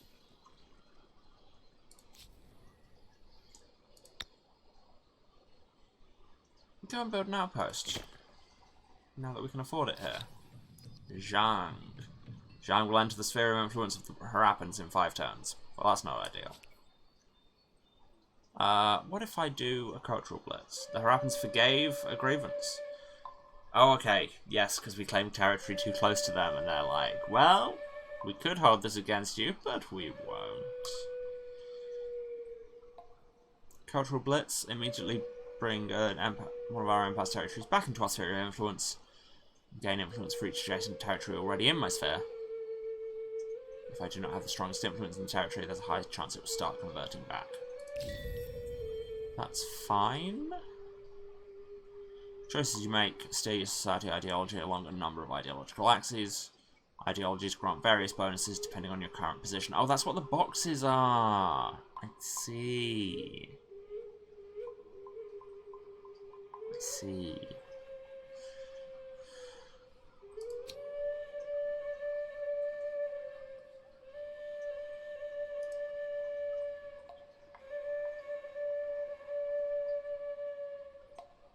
Did I do the thing?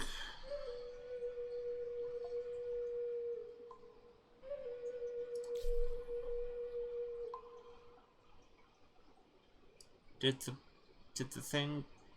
Did it work? Did the thing do the thing? I don't know. I clicked the button.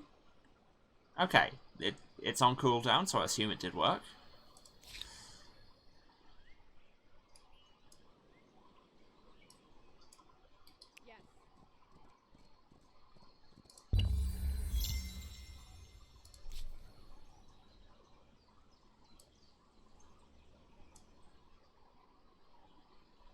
Off we go.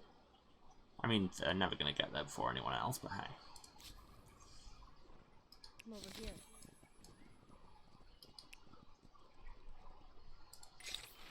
Ooh, Keepers of the Creed. An unexpected rivalry has erupted between 2 temples in San Lorenzo, each representing a different sect of Olmec shamanism.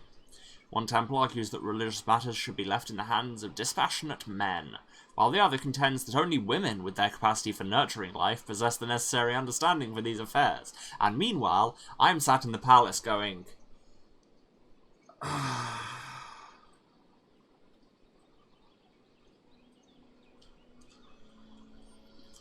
These quarrels must stop before your inhabitants start fighting each other. Who should be your religious leaders? Anyone. Thank God there's a reject your gender essentialism button.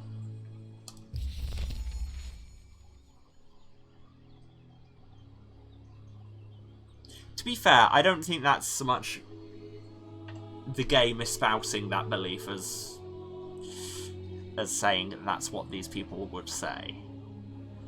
But yeah.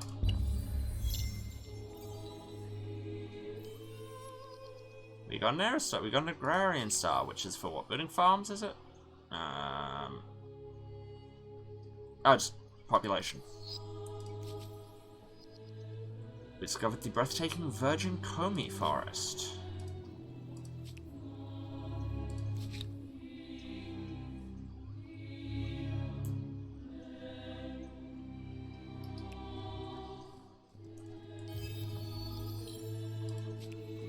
Grab some money and then head back over there.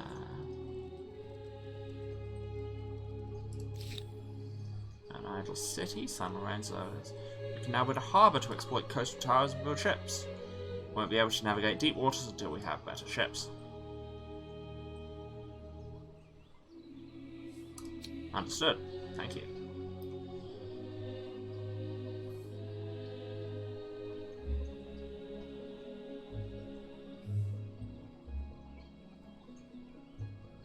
Or do we want to work on the Temple of Artemis? It's only 18 turns.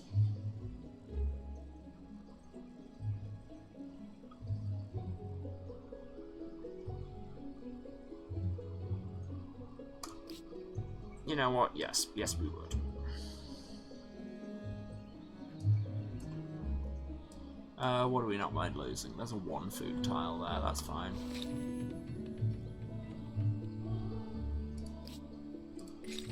Oh god, there's more. A game of prophecy. With the Empire thriving, a new game hailing from a foreign land beguiles the population.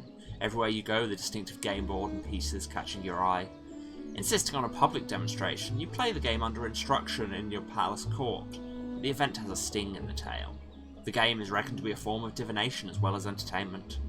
Gasps could be heard as the game's prophecy became clear. You are fated to lose everything. What will you do? So do we pay everyone to not spread the word? Do we overlook it, and San Lorenzo becomes defiant, which will lose its stability? Or heed it and prepare for the worst, become superstitious, and lose science? So it's bad anyway. You know what? We have 416 money. Nobody shall speak of this, by order of me. Research masonry. The Rappin's paid to access my papyrus. We got a scientist star. How are we doing for stars? I can't see because it's behind the chat overlay. 5.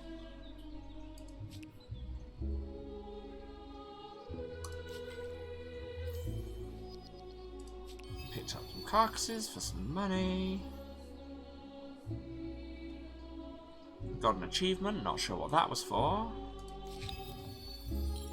Oh, was it just for picking up a certain number of curiosities, I'm assuming? Speaking of which, go and get that one. You head back to Levanta. I'm probably going to build some more horses to go with you. What do we want to research? Writing sounds good.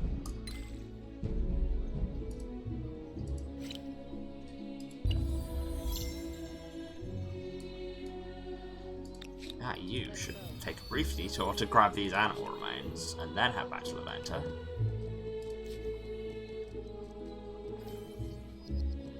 They picked up some more animal remains. So many animal remains. What happened to all the animals? I mean, presumably they died. Question answered.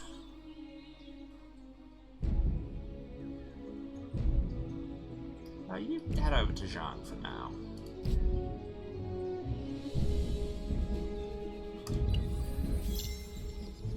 The people of Zhang converted to Harappan shamanism. This is an outrage.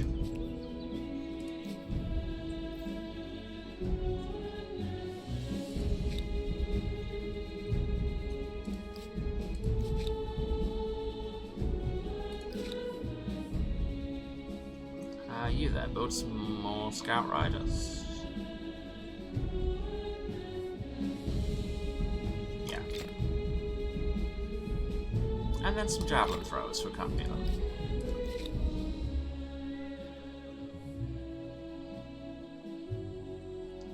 You should hold. More so many decisions to make. Decisions in a 4X game? A troubling truth has emerged regarding the great stable megalopolis of Levanta. Many servants from the city's palace have been castrated at the command of the local ruler. These eunuchs are believed to be more loyal, and they're said to play a number of roles, from courtier to singer to guard. What is your view on this matter? Yike.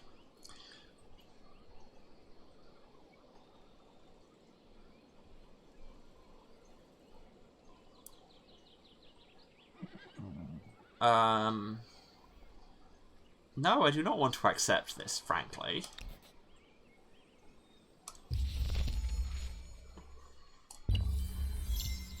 Debate and discussion are not the pastimes of the idle, but the actions of thinkers and movers who will touch every aspect of civilization. Now, things that one generation learned can be passed to the next We were the first to via become something writers. more reliable than campfire stories. Go us, I guess. I haven't got an era star. A merchant star, which is just our money, right? Yeah.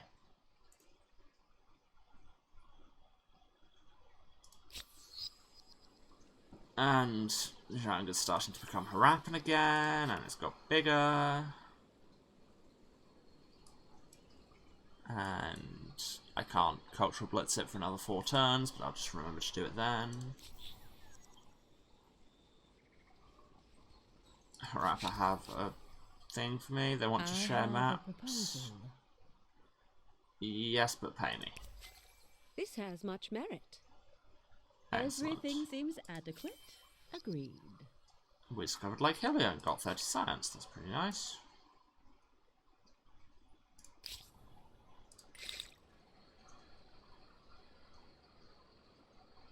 Let's invent the wheel so we can have some roads, shall we?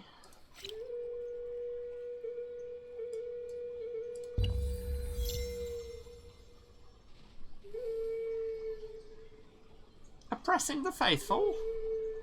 I'm bloody oppressing them. Sovereign. It's our goddamn city.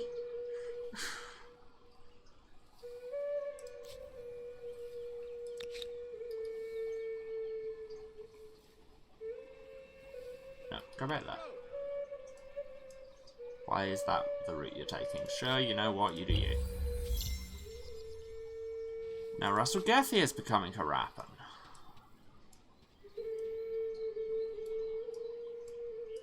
I disapprove. Where is Russell Gethy again? Seriously, where's Russell Gethy gone? How have I lost a whole suburb? Oh, it's it. This is it, right? Right? Isn't it what I attached?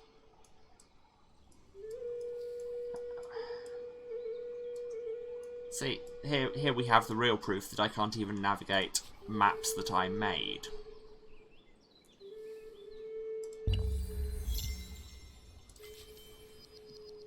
We've got some animal remains, we invented the wheel.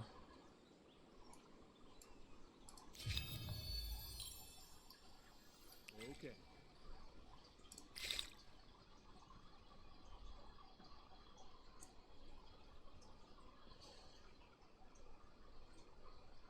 Let's do bronze working, sure, why not? The Harappans reached the classical era and got the Maya. Oh, and they bought some papyrus off us. We got another aesthete star, so now we've unlocked enough era stars. However, you can choose to remain in the current era for a few more turns to earn more fame or achieve a particular objective. Bear in mind that once a culture is chosen by a player, it's locked for all other players, so the sooner you move, the more cultures you're likely to be able to adopt. Perhaps you've developed a special bond to your current culture. Changing era without changing culture is called Transcendence. You keep your affinity and emblematic district and get more fame.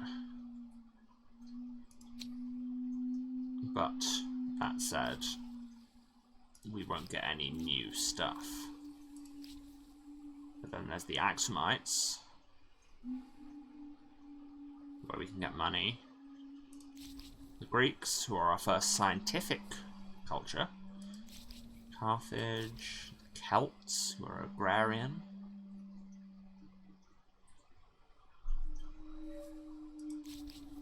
Goths, the Huns, the Moria.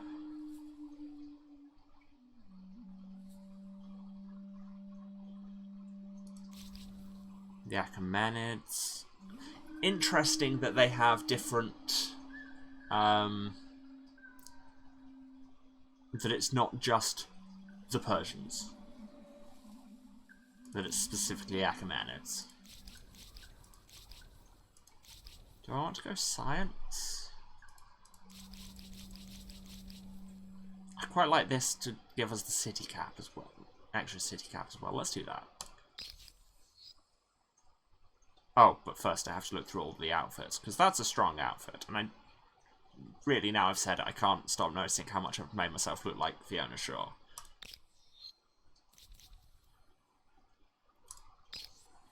The Moria... Huns... That's a strong look. Goths. It's me, I'm Goths. Celts, very much the same, just with more face paint. Carthage. Greece. Aksum. That's a hell of a look.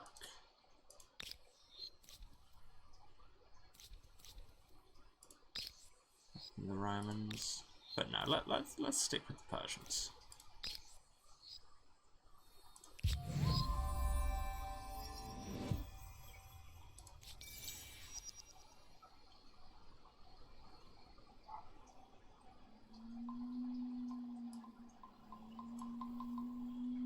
So, we have an idle army.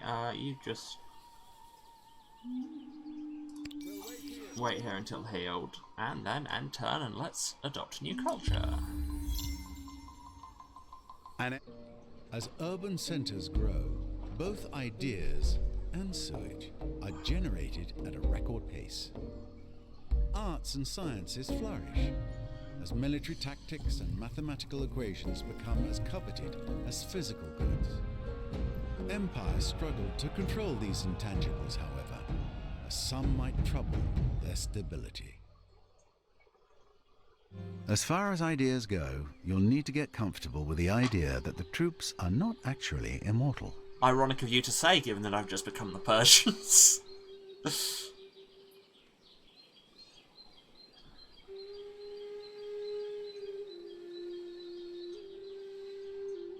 That was a nice little animation. We have bronze working. Zhang has been added to the sphere of influence of the Maya. Dislike. So what does that mean? Because it's still very much one of our cities, but if we zoom out, it's still... but it's not shaded as much. Oh, because it's not part of an actual city. I think this is probably largely because it's so divorced from everything else. Oh, we don't have cultural blitz anymore.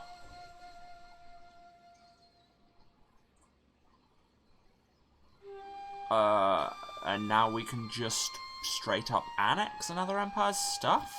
Alright. Oh, we can assimilate the Hyksos. I think we should do that.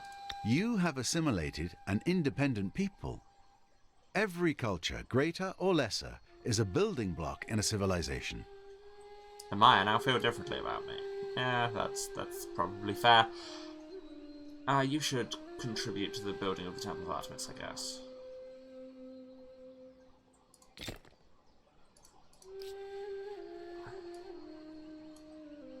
So, Avarice is now one of our cities. Cost 1,000 influence to expand Zhang, but let's build a harbour, because we can do that. Your first harbour. Fishing, trade, voyages of exploration. You will see many things out of this tiny window onto a huge world. Oh, and that just insta-built? Will these insta-build? Yes.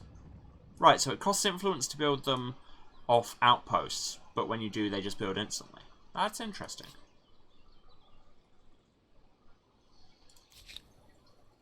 Oh, we got some armies with the Hyksos as well. Chariots and archers. Yep, that's the Hyksos.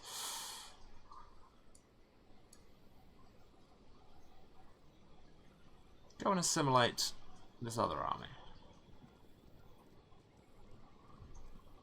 It's all about assimilation right now. We'll keep an eye out. Levante is not currently doing anything.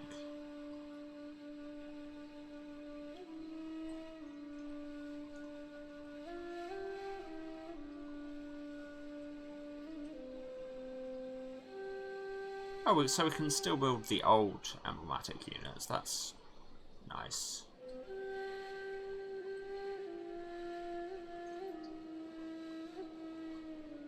Ah, there's so many things. Setups give us more money, slightly lowered stability. That's fine.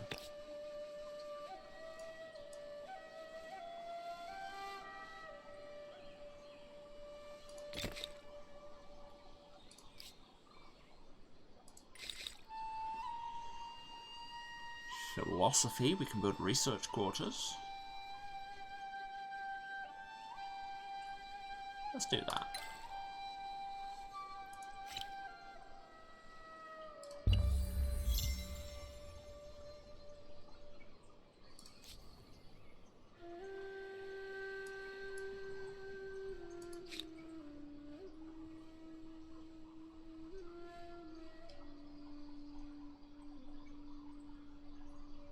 So where do you see about where it's apparently fallen under the sway of the Maya? It's not clear.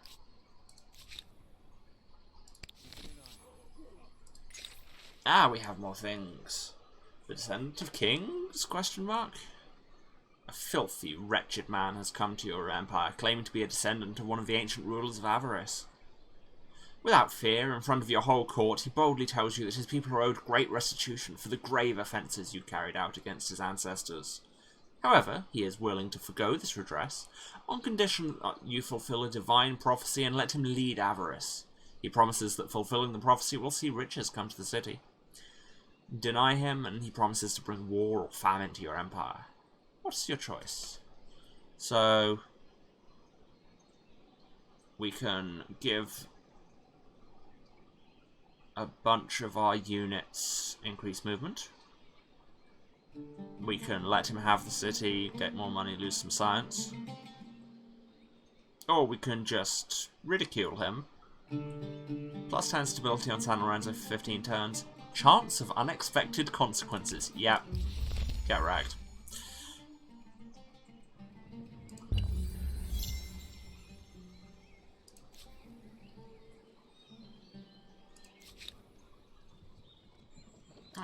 Yes, and now this army is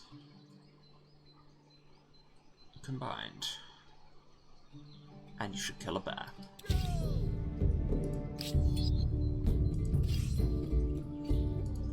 We killed a bear.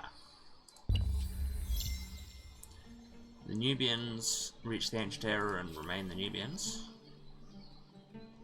Levante got bigger. Follow me. I thought there was an animal there over there. Yeah, presumably the formerly Harappans, now Mayans, cleared it out. Fair enough.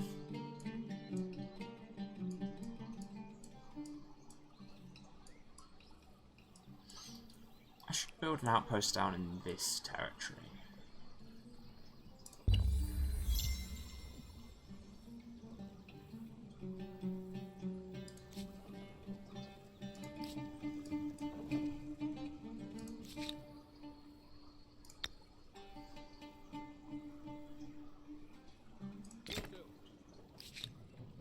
Meridiana.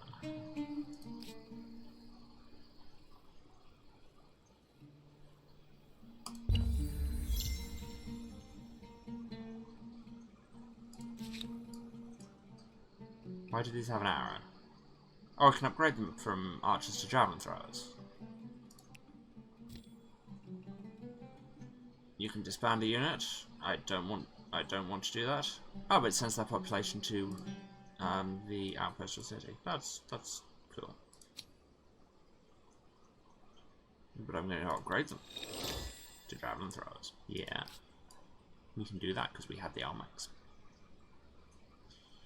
Anyway, the actual thing I wanted you to do. Can you build an outpost over here as well? What's the best place for it?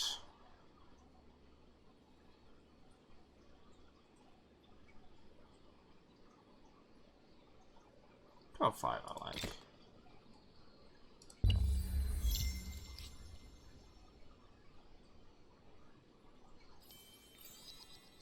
Debate and discussion are not the pastimes of the idle, but the actions of thinkers and movers who will touch every aspect of civilization.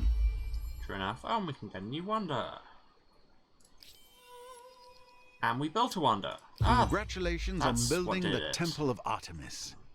It is a site of worship, most definitely, even more so if you also worship marble. Oh god, I've just seen the time. Okay, well this definitely passes the 4x test of will this suck you into a hole? So, just gonna pause it there. I'm going to take a bit of a break. I probably should have done it before now, but here we are. I'll be back in a few minutes. Just gonna run some ads and stretch my legs and get some water. And you all should do the same, except the ads thing, unless you're also running a stream, in which case go back to running your stream and not watching this. What are you doing? Alright, see you in a few. And I'm back. Hello, everyone. So, I mean, that's 2 hours into this game. Just before I go back into it, some first thoughts, I guess.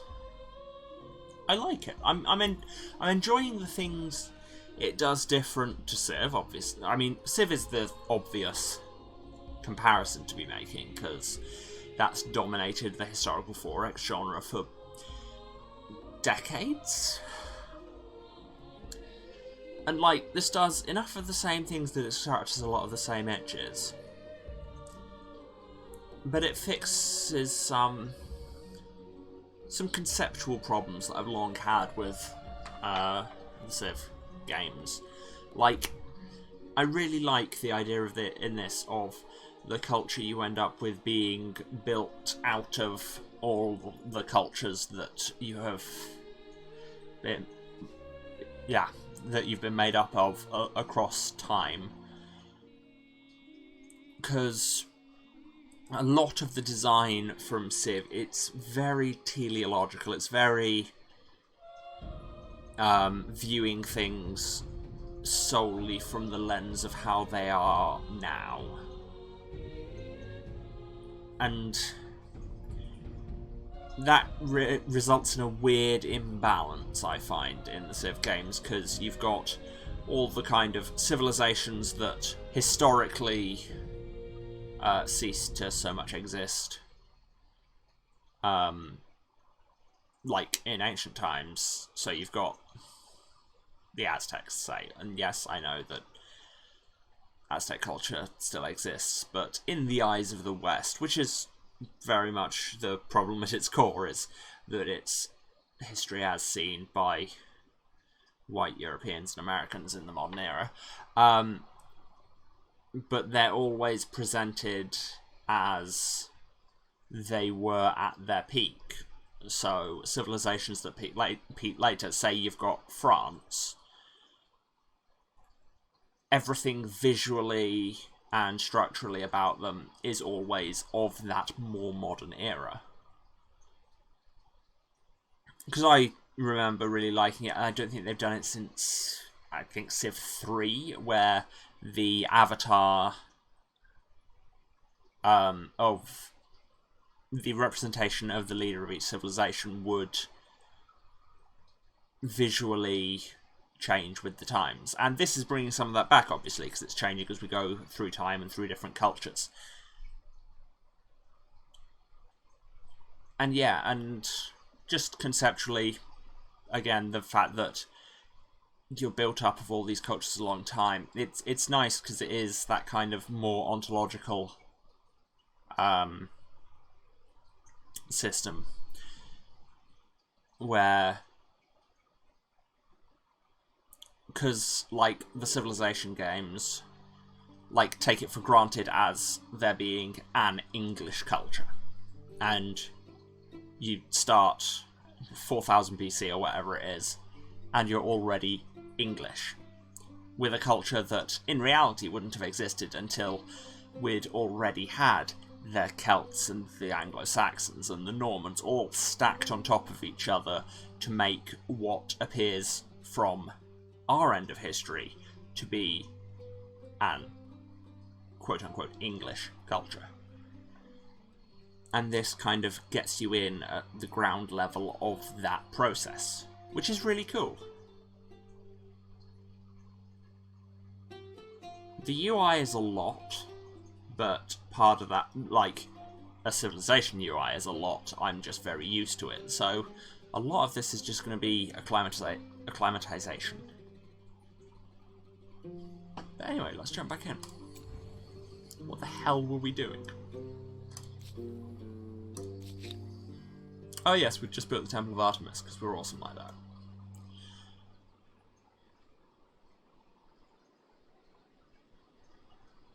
Should we build more of these things? I don't know what we should build. This is the thing. There are so many things. I like building districts. Just physically expanding your cities is nice. Build a research district.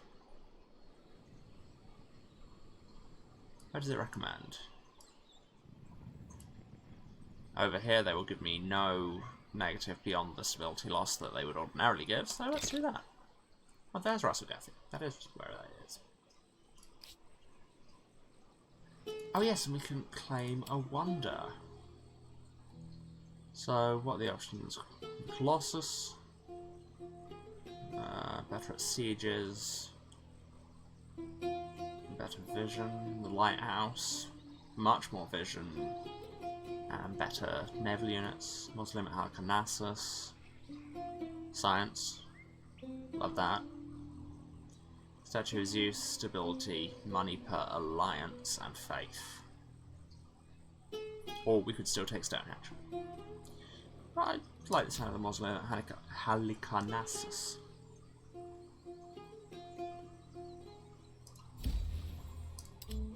So there goes a ton of influence that we could have been using to turn Zhang into a city, but hey. I mean, we could just attach it to Avarice. Why don't we just do that? Problem solved? Question mark?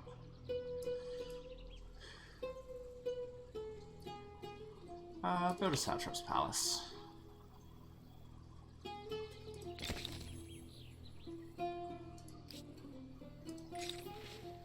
I also like these, and again, it's the same kind of ontological process of empire building where there's a...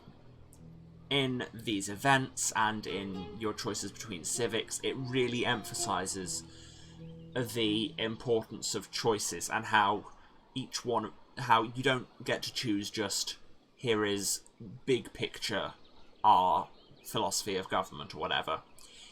All the little things add together to make the big picture. But you have to make each of those choices individually, and you can get an idea of what they're going to do, but you still have to make them. Anyway, the flooded lands. An unrelenting deluge of rainfall lashes down upon the great city of San Lorenzo and the surrounding lands. If the rains don't stop soon, the banks of the great river that threads through the city will burst, flooding the adjacent quarters. With limited time and resources, the choices are stark. What do you do? Gamble with it. Chance of terrible consequences. Adapt. Pay a bit of money, chance of bad consequences. Or spend 120 for an expensive dike. Make your own jokes there. To ensure the city's protected from flood threats, chance of good consequences. And I have 1,018 money, so let's do that. Ah, also we should do a science.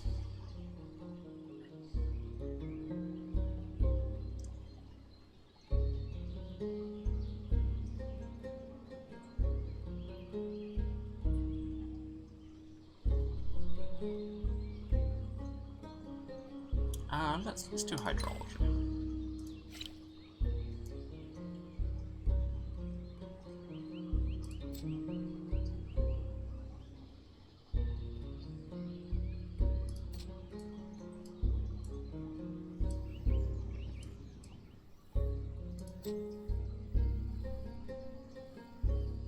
Do I want to attach Meridiana? No.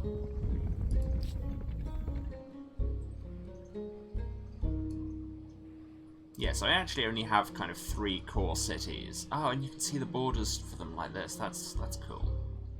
I like that. That's cool, she says, for an incredibly simple feature that is really, in no objective way, cool, but sure. Oh yes, but the outpost of Ogma. Or am building.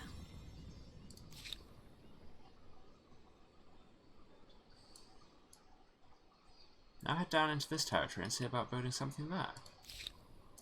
Levante isn't doing anything.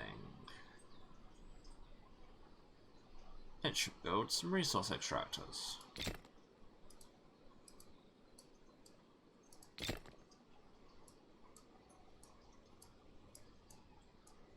Just those 2, cool, got it. The Babylonians reached the classical era, became the Greeks. Meridiana converted to Olmec Shroudism. Good. The unknown now feel differently about you. Well, that's a threatening notification if ever I heard. We don't know who these people are, but someone somewhere has an opinion about you. Bum bum bum.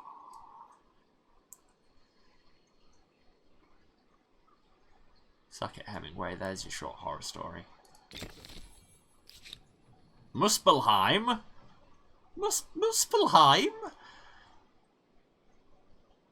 Like, even if I was playing as the Norse, why would it be called Muspelheim? That's a choice. I mean, the names for the outposts don't seem to be super culture locked. It's more when they become cities. But anyway, Muspelheim. The Flooded Lands too. The fortune favours you. The skies above San Lorenzo grew darker and darker, the deluge like a sea being tipped upon a city. But then suddenly, the clouds parted, and the rains relented. Days of sunshine followed, and the threat of floods are no more. Well, I just spent all the money on this dike. Life is normal. Well, Blades of the Empire. As your horizons widen, your armies grow in lockstep with your ambitions. Now, with military power spread over several regiments, it's time to decide the nature of the soldiers who compose your armies. Conscripts or professional soldiers. So, we want things to be cheaper. And move towards authority. Or stronger and move towards liberty. I mean, that seems like the better choice. It does seem logical that people shouldn't have to do a job unless they want to. Yeah, and yet, you say this and people look at you like you've grown an extra head. Now, I'm not going to start ranting about the philosophy of work and modern economy, but I might. Anyway, the people of China converted to Olmec shamanism, and we learned how to do hydrology and do some civil engineering up on. What's our relationship like with a cad? Ooh, the Pink Empire has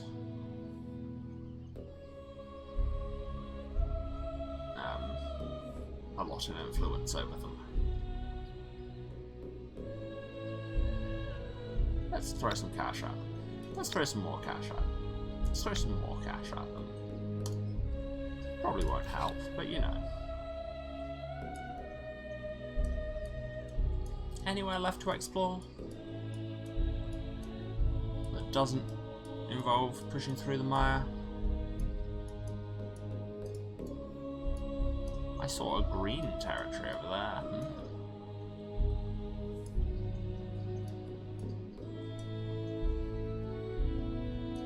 Not a lot. I mean, I could just turn on auto-explore, but then I worry I'd lose track of them. Go and kill this bear. That is, I have decided, your job now.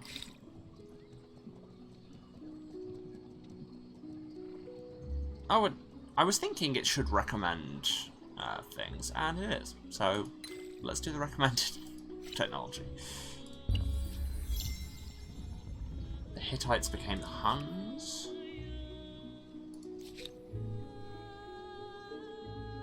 Okay, if you don't want to go all the way to kill that bear, stay here and kill this bear. We killed a bear. Go us. Oh, there's some iron there. We should really settle that area. Venta has got bigger. Avarice converted to Olmec shamanism.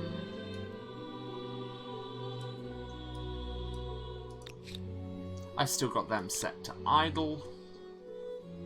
I mean, there's not that much for them to do, but more than nothing. Go and explore this territory, which is ours, but anyway. One of our units has gained a veterancy level. Neat. Ah, bots, it has taken you time to get here. And now it will take you no time at all to leave. Your one influence has been to make me have this conversation and also to briefly interrupt the music. For shame, bots. For shame. 7 and 16, I like that. It's interesting on this that like any military unit can build outposts. I'm used to there being a dedicated thing to it instead of. Oh, we got bigger. Keep moving. San Lorenzo finished its research district. Maybe I should be building more of these things. I mean, it's surrounded by forests. Let's put a Yamballard. Yamballard? Lumberyard.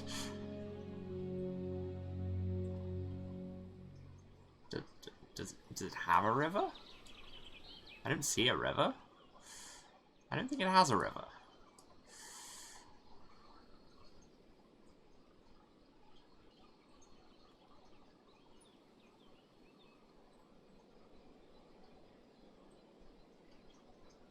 And Kyoto School as well.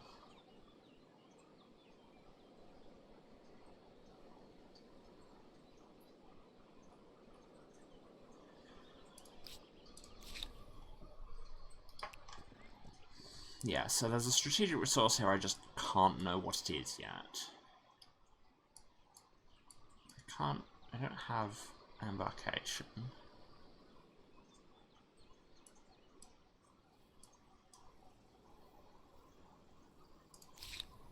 Okay, you should...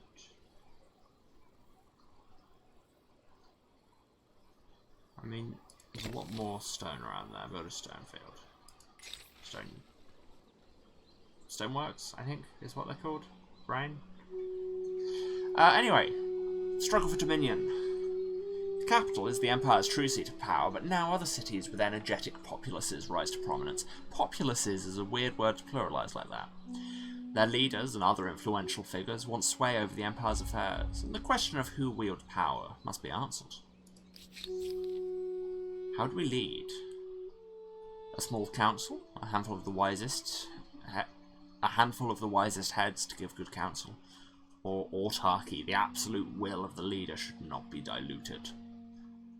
I mean, autarky is a good word, it's a bad everything else. Most problems eventually yield to the onslaught of more brains. Yeah, you're not wrong.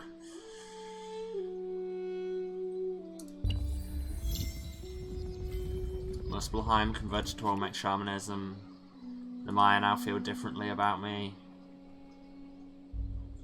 We can build immortals, but we need copper. Yeah, I am the swordsman. but we can now use iron. Which I think I had an iron deposit here, but you'll need to go and do that. There's an event at Abris, the language of bureaucracy. With multiple cultures and peoples, the Empire finds itself linguistically fragmented. Some in far-flung regions complain that their concerns and grievances cannot be fully understood by their distant masters. Administration from the capital is difficult when some regions speak other language. Should we force all administrators across the land to speak the common tongue? I mean, no. Like, it'll give us a bunch of money. But just on principle, as a linguist, I'm saying no, because that's bad government. Regional languages are a good thing. Linguistic diversity is a good thing. If anything, the administrators should learn the regional languages. Just everyone learn multiple languages, and we're good. I mean, yes, that's my answer to a lot of problems.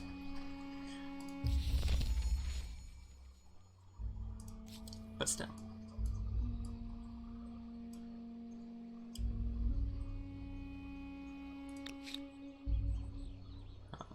They're Arcadians.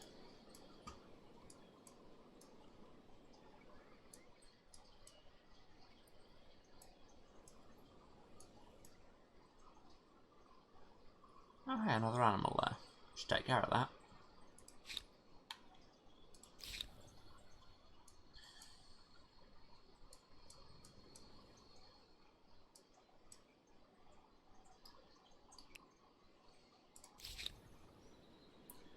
The vent is not doing anything. Maybe it should do something. No, just build an artisan quarter.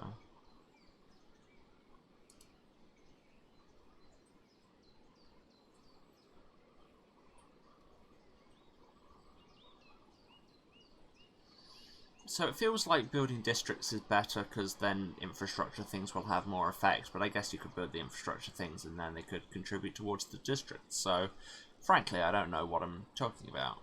We are a bit low on food here. Let's build a granary.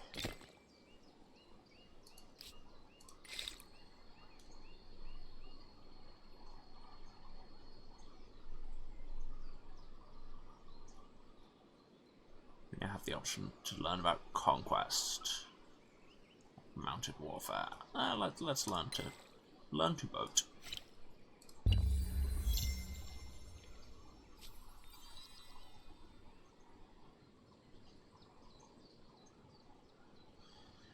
The Mycenaeans have stayed Mycenaean. The Maya have ended a treaty. Well now. There's part of me that wants to use our assimilate thing. Oh, but that's only on outposts and admin centers.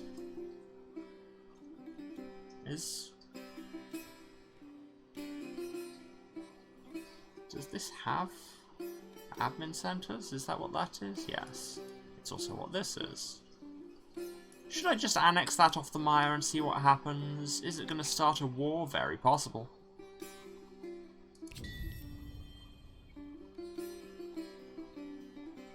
We signed a non-aggression treaty, didn't we? Well. Pleased to make your acquaintance again. Why is this highlighted? Ah, it's saying we don't need open borders because we can already just trespass. It's fair enough. How am I preventing the faithful of Zhang from practicing their faith freely? Like, literally, I had no input on that.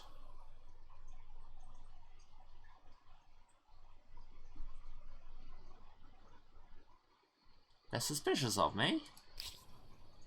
Why?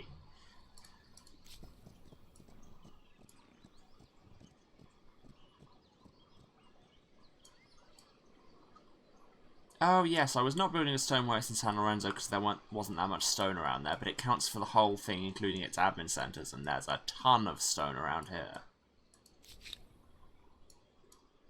Yes, sir.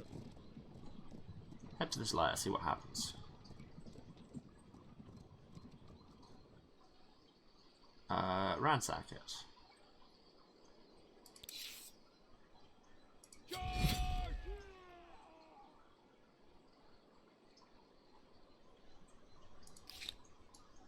Yeah, and it's 1,000 influence to get to turn an outpost into a city, which seems like a lot. I mean, I guess I am getting 95 a turn, so it's only like 10 turns, but...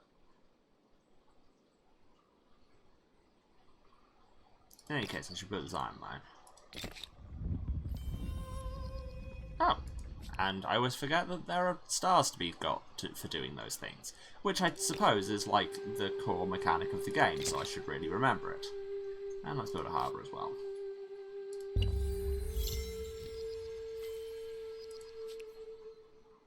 The unknown feel differently about me. The Maya want to Zhang? Ha ha ha ha ha ha ha. Violence has temporarily halted. What violence? Who has blocked trade routes? I got some science stuff. Yeah. Okay, you head over to... like, around here.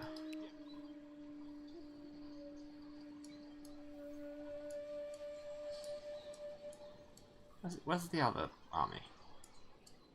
Where is other army? Other army? Hello? Dover. Oh, it's right there.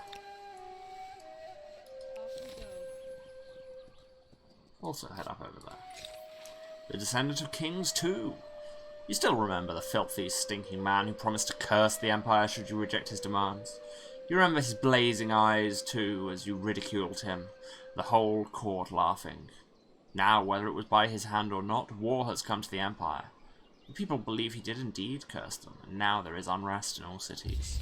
What? What war? Is there war? Have the Maya declared war on me, and this is... And you are here because?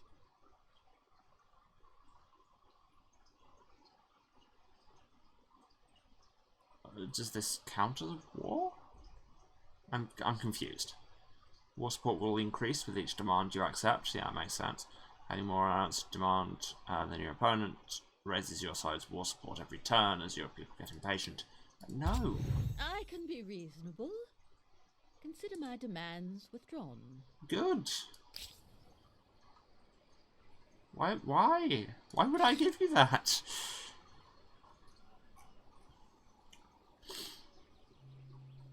Well, tell you what, let's learn something about organised warfare, because if the Maya are going to make moves...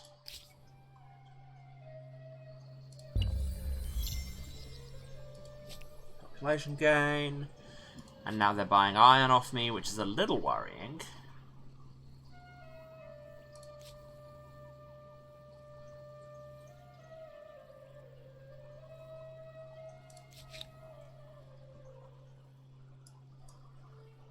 Are there mainland territories around here that I haven't grabbed? Other than a cad. Nope. See, they're controlling access to the copper, which I suppose I could just buy off them.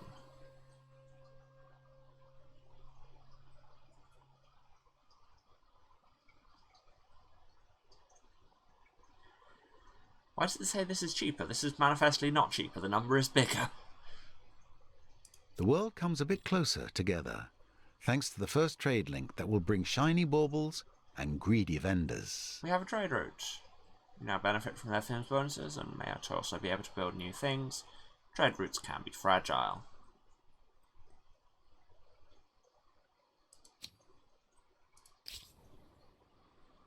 But that won't be a problem if you don't start a war with us.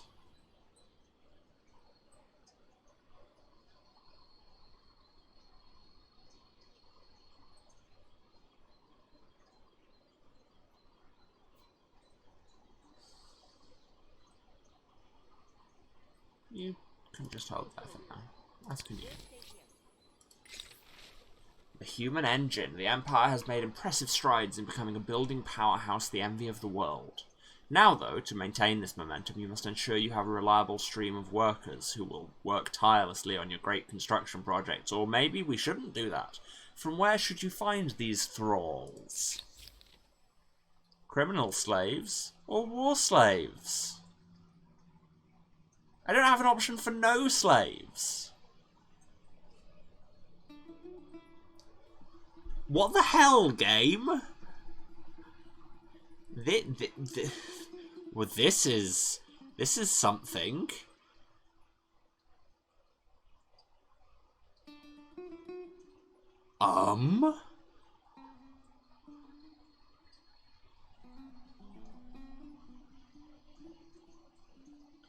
I guess criminal slaves?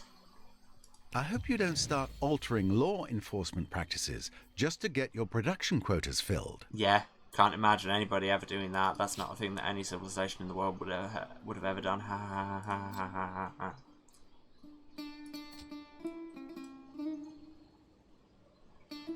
Can I just buy things on cities with money?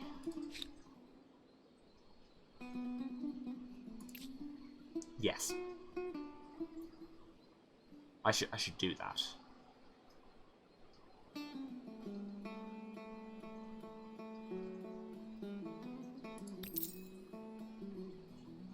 There. Enjoy whatever it was I just bought.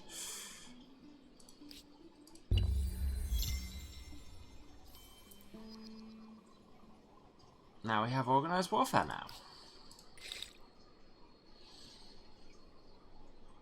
We can build fortifications, that seems useful.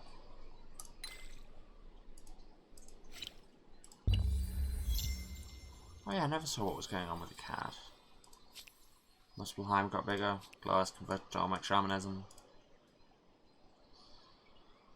I've almost... Next turn I'll have enough influence to just steal a cat out from under whoever Pink is, so that's nice.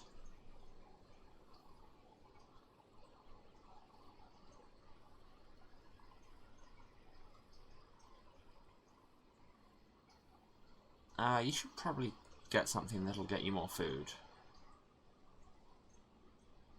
Build a granary. Levanta. Looking at your production numbers.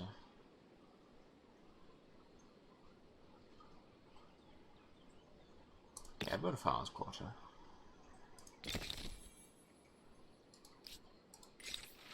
Animal Magic with Johnny Morris. As the harvest season draws close, the common folk are worried. With many farms scattered across the empire, last year an infestation of rodents, largely rats and mice, plundered granaries. However, rumours have it that one enterprising village mitigated the problem by using cats. But you also know that sailors use a new kind of predator named a ferret. Which of them will you employ officially?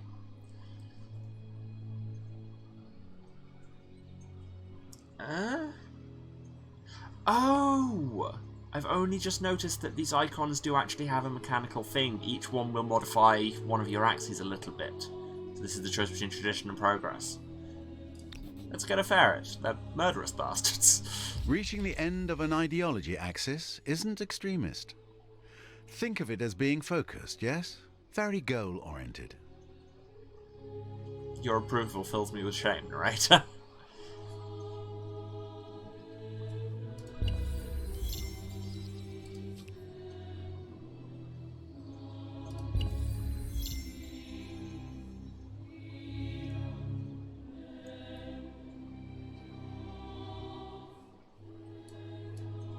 Too much loading time now, I am worried. What is happening? No, nothing, nothing, nothing. Oh, we got an agrarian star. And we learned how to do fortifications. So now we automatically get citizen militia when we're attacked. The wisdom of others. Your merchants trek the world, reaching great markets in far climes and selling your highly prized natural riches for much coin. Much coin. Such coin. Conversely, your empire sees many traders from distant lands visit our plazas with their goods, their wit, and their provocative ideas. When their knowledge contradicts the wisdom of your elders, it raises the question of whom you should trust.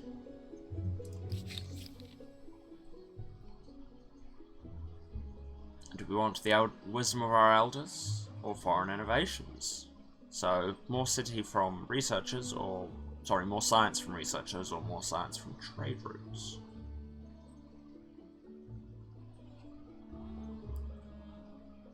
See, science per researcher sounds really good, but at the same time it will mean coming down this axis to the next bracket, which will lose us a bunch of science, so... There must be an awful lot in that wide world that the elders never even thought of. Yes, there must.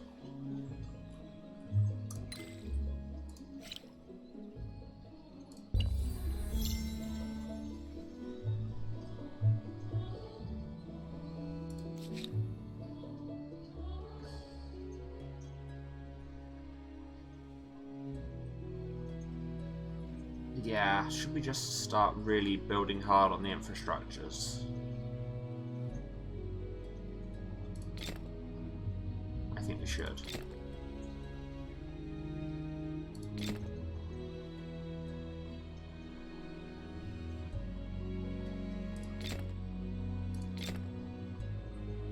Yeah, that's the next 16 turns queued. Meanwhile, in an event where I'm just going to buy something. God, you can just buy districts. That's exciting. To a given value of excitement, I suppose. Let's buy the lumberyard and pottery workshop. I know, like, a pottery workshop as in a workshop where people make pots, but at the same time it sounds like a pottery workshop like an activity you would send your parents on. Now, we can't assimilate them because they're already too high with another empire. Boo. Ah, unless I click that button and move to the top. Hello, Akkad. How would you like to become Persian?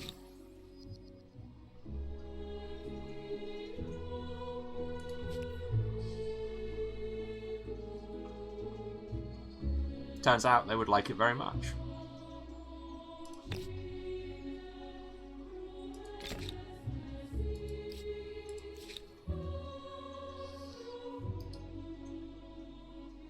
And they would also like to give me an army. Which I like very much.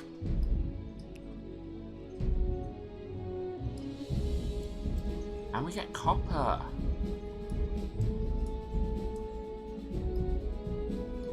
Still can't embark even through... what's names?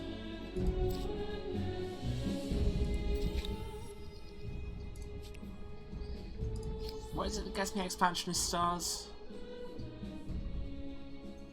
Oh, it is attaching territories to cities. How do I get out of this? How do I leave the screen? Where's the... click that again, okay. Well, would you also like Muspelheim? No, I don't have enough influence.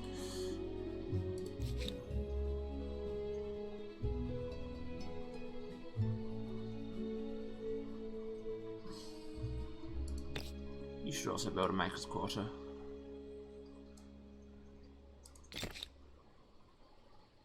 Oh wow, I really need to work on avarice's stability.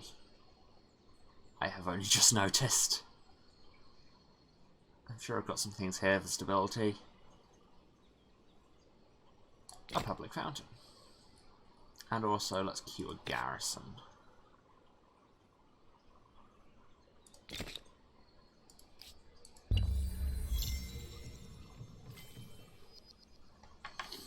We've got trade expeditions. And a scientist star. Wow, those stars are just coming thick and fast all of a sudden. Oh, and we have enough things that we can get a new tenet. Okay, so this is a new interface that I haven't seen. So we've got 4 tiers of tenets we can do things. Eschew gluttony. More money from luxury resources, more holy sites. Be in harmony with nature, more stability in river and more holy sites. I mean, they're all more holy sites. Influence from mountains. Smite the unbeliever. Just be better at fight. More food from coasts and lakes. More industry from forests. That sounds very good. Science from strategic resources. Or eat rich. Don't like that. I like abstain from intoxicants. Like, not necessarily from the thing, because you do you, but for the mechanical benefit. That's one thing these games do a lot, is things that would otherwise have kind of moral or ethical reasonings behind them. It just becomes a numbers game of what will give me the mechanical effect I want. And again, the mechanics are the message. We should, but yes, in conclusion, we should all not get crunk.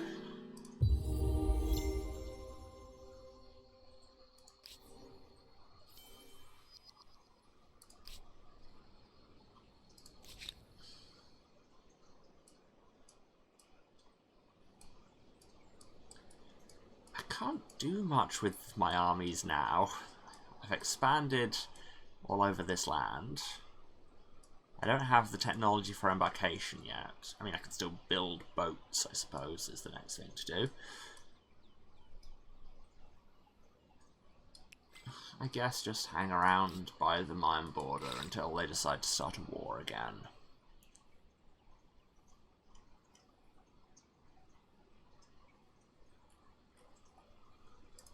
Now let's develop the art of rhetoric, shall we? With 5 farmers' quarters, the people certainly have enough bread.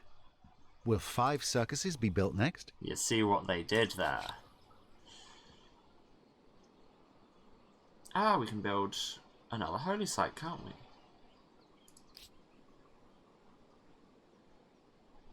Actually, I mean, Leventa's stability is fine. Really, you want Avarice to make a holy site.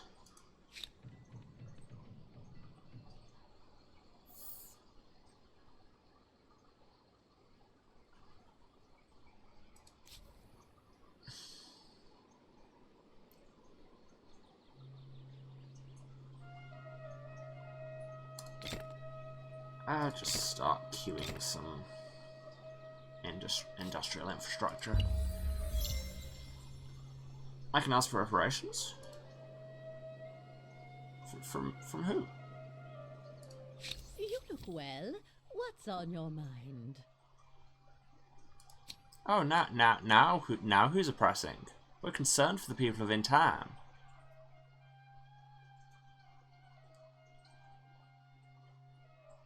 You hear how concerned we are?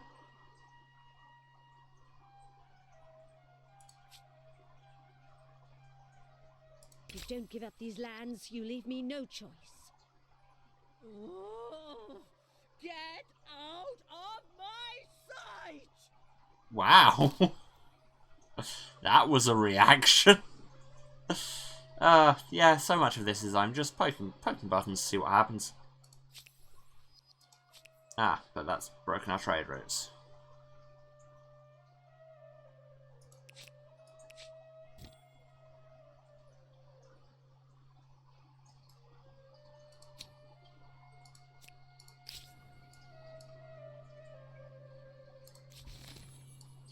Well, first we shall F around, and then we shall find out.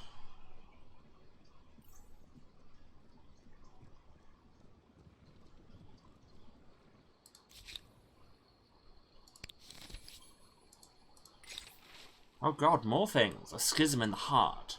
Followers of the Empire's religion continue to grow, but within the temples and holy places, tensions brew. Sadly, the blossoming interpretations of religious tenets is leading to schisms as worshippers place more or less import on different rules. It speaks to a wider question of how other entire religions should be seen. Is religious harmony something to aspire to, or a question that shouldn't even be raised? I can't afford this yet. I can choose between open-minded, extra influence on territories if they happen to follow my state religion. Or religious hostility. More faith. And we get grievances against everyone with a different state religion.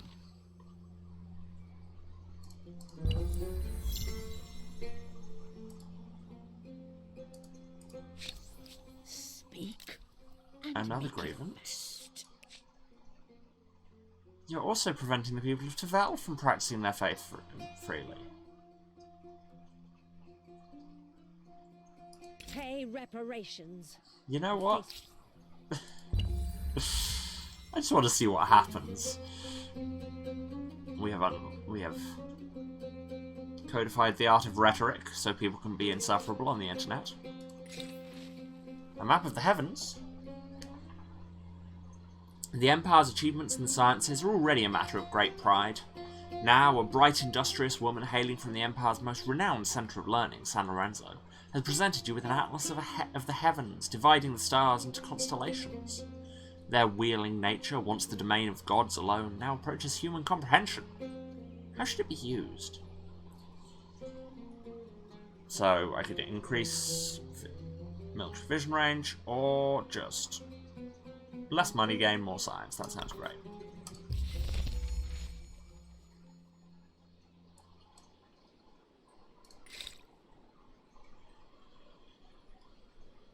And let's learn how to do some craftsmanship.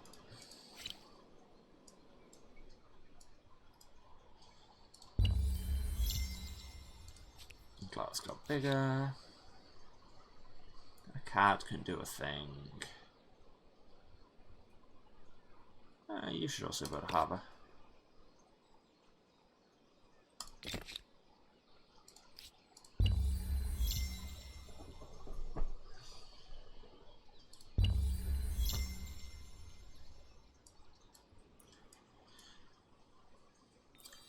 It's a slight gripe, but that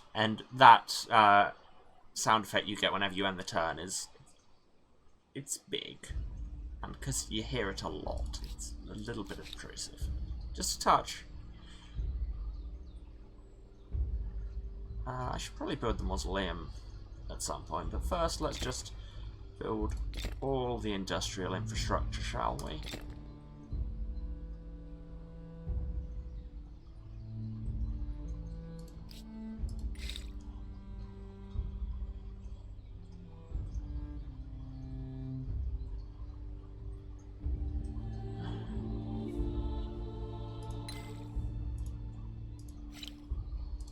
Let's learn about conquest, as Salt and Pepper said. Got an aesthetic star. What's that, 6 out of 7 now? Again, the chat overlays over it, yep.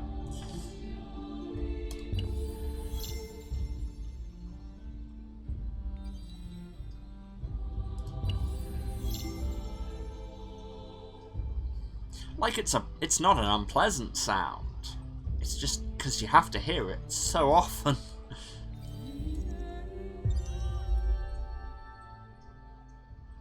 We can go into the new era, and I don't think anyone else has. So let's do that. We can transcend as the Persians. We could be the Norsemen.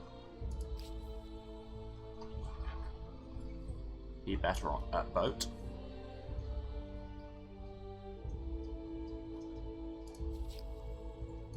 We could be the Umayyads. Plus science per alliance. Could be the Mongols, could be the English, which, given how much I've just been saying about quote-unquote English culture, it could be the Khmer. Industry boosts, I like those. Could be the Teutons. And that's another thing, is this kind of piecemeal approach to civilizations means they can just fit so many more of them in that you just don't see in games. Ghanaians. Money per resources is nice. The Franks. Byzantines.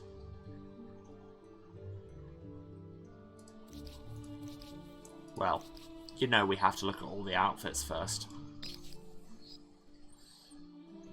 Now that's a look. Yes, thank you. I mean, I'm not going to take it because I'm not a great military player in games like this. That's nice. That is basically the same outfit as the Norse one, just without the makeup. Oh, what do the English look like? Ah, one of those. No.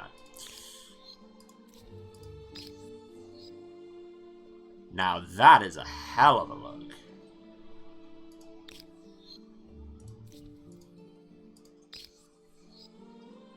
Not interesting.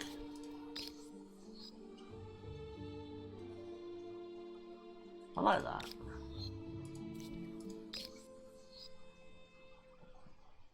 That's... all of the European ones are just the same outfit, just with different shading. Which is fair enough, I guess.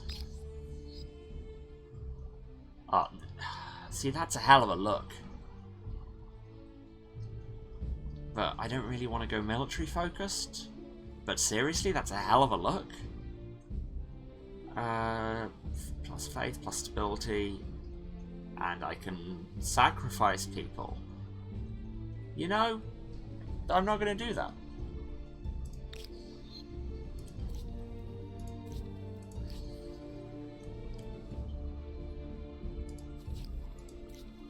I think I'm leaning towards the Khmer.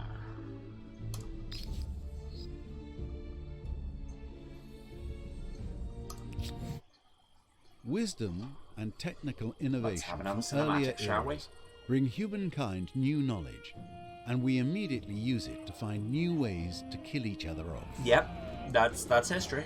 Greater empires build more powerful armies, but brute strength may be defeated by superior innovations. It is brains versus brawn, with ever richer cities as tempting spoils for the victor. For innovation and brute strength, the Khmer present you with sophisticated hydraulic engineering and ballista-equipped elephants. I like it. That ballista-equipped elephants is just a good phrase as much as anything else. Holy ballista-equipped elephants, Batman.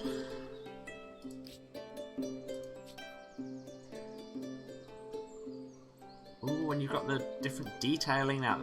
And has the music changed to be more culturally appropriate for the Khmer? I think it has. I approve.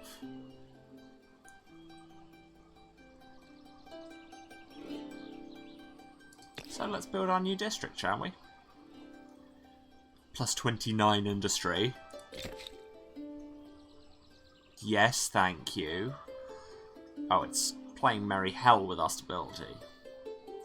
So I should probably drop something to help with that. Have a fountain.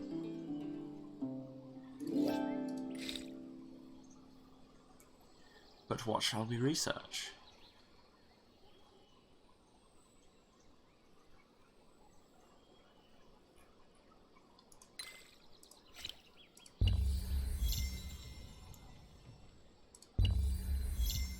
One of the buildings there was called Manuscript Atelier, which is of course my favourite Gundam character.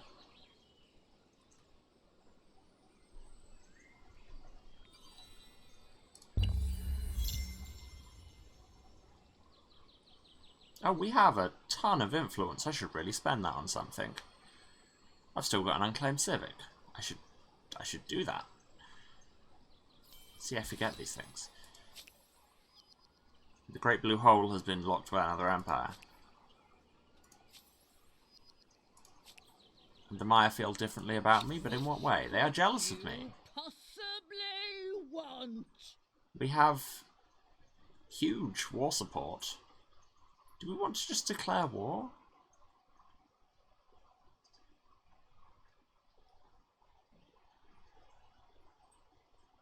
Do we want to just declare war and see what happens?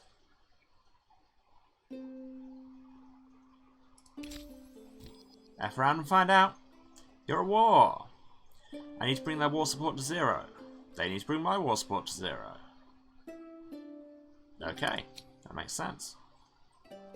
And we're starting to hostile. I don't like making that an adverb. We start to forcibly convert them.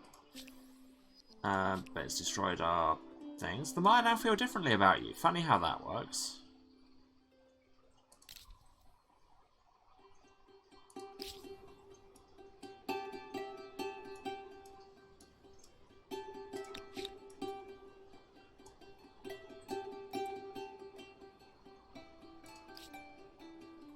I was just about to use our annexation ability. We don't have that anymore. What is our new ability? Convert cities into land raiser. All money and science is converted into industry.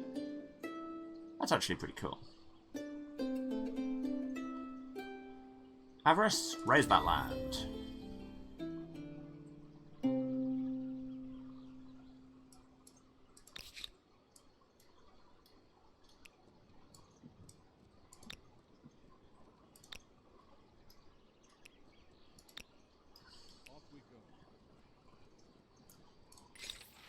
A blossoming of beliefs.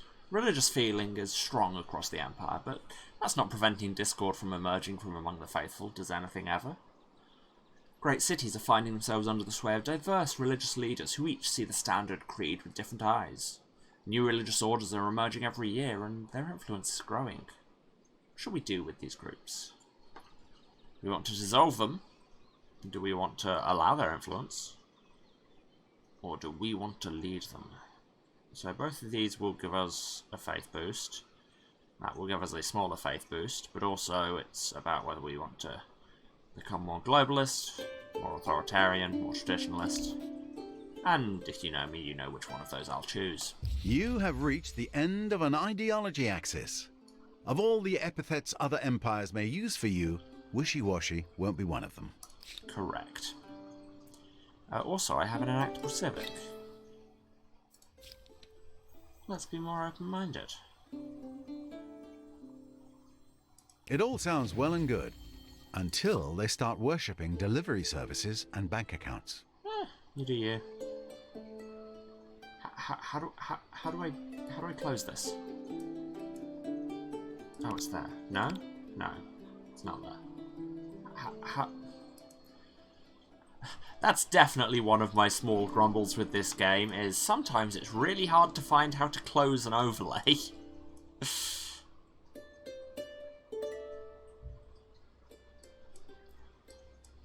What else was it I was gonna... Oh yeah, I was gonna start ascending some cities. Glois, how would you like to become a city? I don't quite have enough, that's 1800. Never mind, carry on. We've researched mounted warfare. So that's neat. Hey, stop trying to flank us.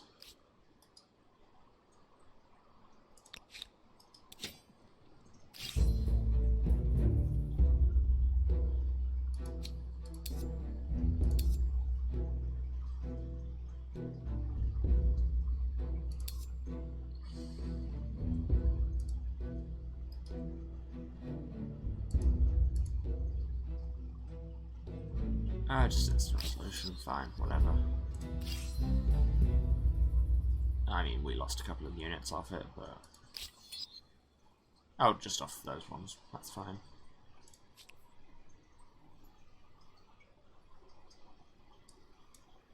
Alright, so that used all of the movement of all of them. That makes sense.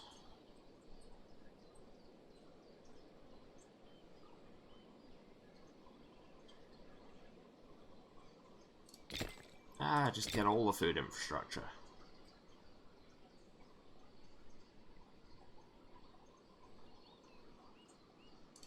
And another industrial district.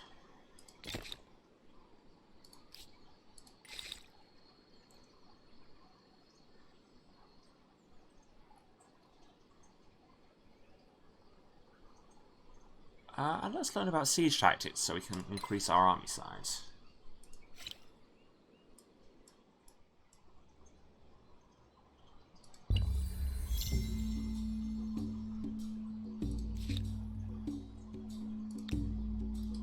These two should merge. Over this way.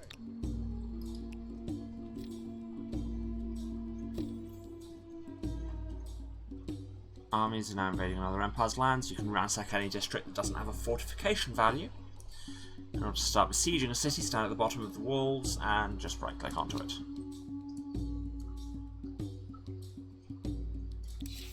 But you should ransack this resource extractor.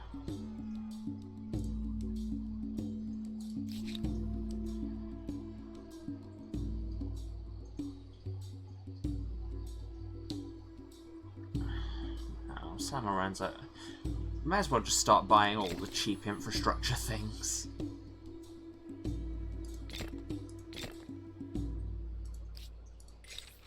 Land and freedom. The Empire is a vast, glorious land of mountains and grasslands stretching countless leagues and full of wonders and mysteries. Over many generations, your people have subdued many of its corners, but now you must ask the question, to whom do these lands truly belong? Is the answer no? So we have inherited land, which allows you to do territories with money instead of influence, and is, let's be honest, morally wrong. Or communal land. Plus 10 food per number of attached territories on all cities. That just sounds absolutely Why should better. individual wealth and political connections determine the status of something as timeless as the land? 5 makers' quarters. It seems that someone took the phrase, building your future, a bit too literally. Okay, A, I'm not convinced that's really a phrase. And B, I like industry. Follow me. Can I ransack administrative centers?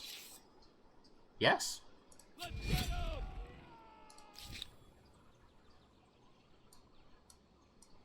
'em! By default, newly placed units will come out on your main plaza, but garrisons are also spawn points, and I can choose where to spawn. So we probably want them to spawn there because it's close to the front.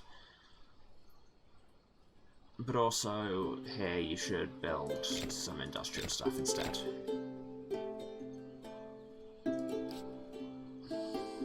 This is how I play most of these games, is I tend to build kind of very tall and less on units. Why is that pulsing? What is it? It's our stone rings. Why you flash at me? Wonderful Gunung has been locked by another empire. So many choices! A weave of iron and blood. In recognition of your elevated status on the world stage, a great artist has been accompanying you and your retinue as you travel the Empire and beyond. Now, many months later, the artists and their team have completed their great masterpiece, a brilliant tapestry that stretches the length of the palace. In its embroidered scenes are depicted great glories, marvellous cities, and the people's adulation of your rule. How should such a marvel best be used? So, hang it on our palace. Make San Lorenzo patriotic so it's cheaper to build things. Divide it between my armies. Make them ferocious for 10 turns. Or sell it. Make San Lorenzo very prosperous. Well, let's give it to the armies. Why not?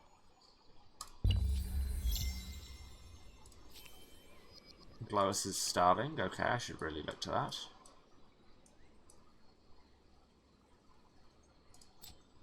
Or I could just attach it to somewhere.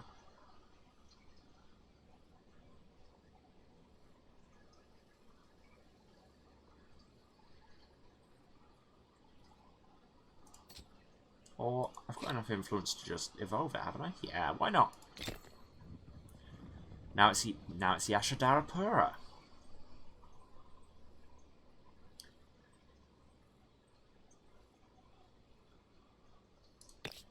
Bit of fun.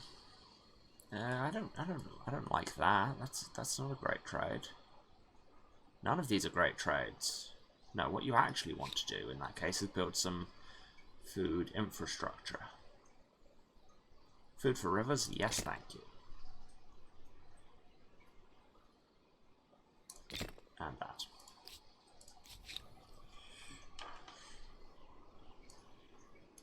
Cool, so we ransacked that resource extractor and got some food. Now we should move to that resource extractor. And when I say food, I do of course mean money. Money is what we got. Wealth of the faithless. The Empire stands for tolerance and religious freedom. Faiths of many denominations welcome here. However, now that your own religion is stronger than ever with 2 holy sites found across the land, you have the power to decide if minorities of other faiths should be subject to taxes for peaceful coexistence. What?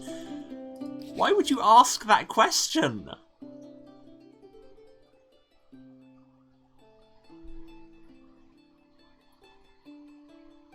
What? Should we tax for what? No!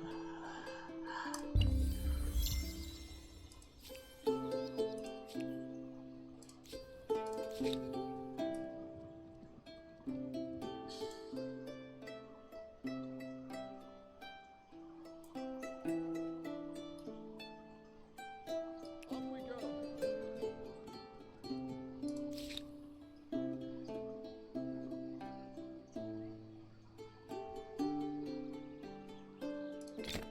Yeah, just start buying the cheap bits.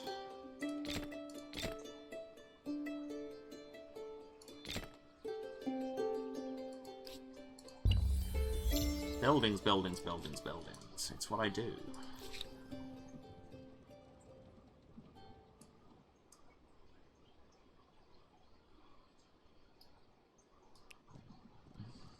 So how does besieging work?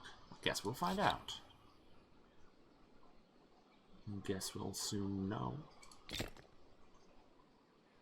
That was a very specific reference, and if you got it, I'm surprised.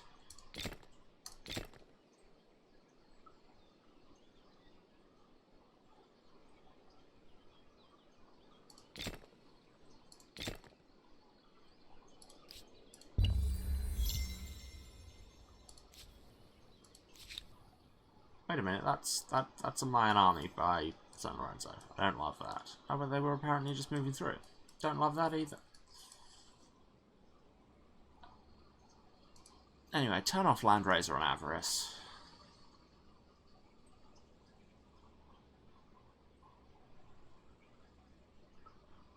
Even so, it's getting 132 industry. That's a lot. We'll get some more.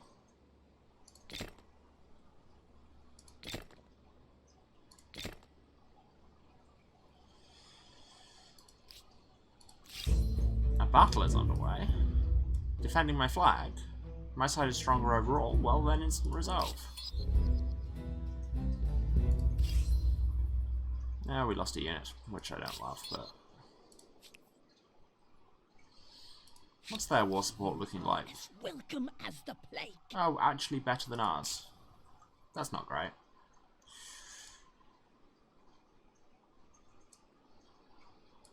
What? Where did our other army go? What?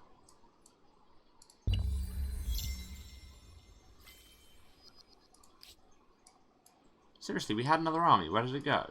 I'm confused. Oh, they're standing right there. I just couldn't see them.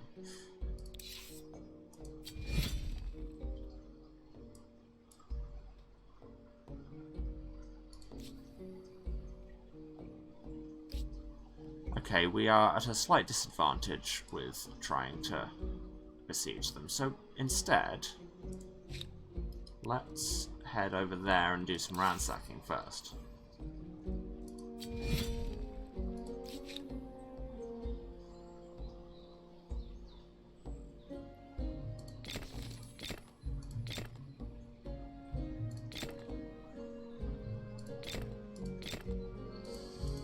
Build all the infrastructure buildings. Pressing matters. Every year, the great population of your empire, contented in their essential needs, clamour for more and more titillating news stories. It's become clear that should you choose, these stories could help shape public perceptions. So, do we want to have freedom of speech or not? I mean, yes. And it'll make civics cheaper, as well as just being correct. If different opinions can't be heard, people might end up believing whatever ridiculous things the government says. It's true.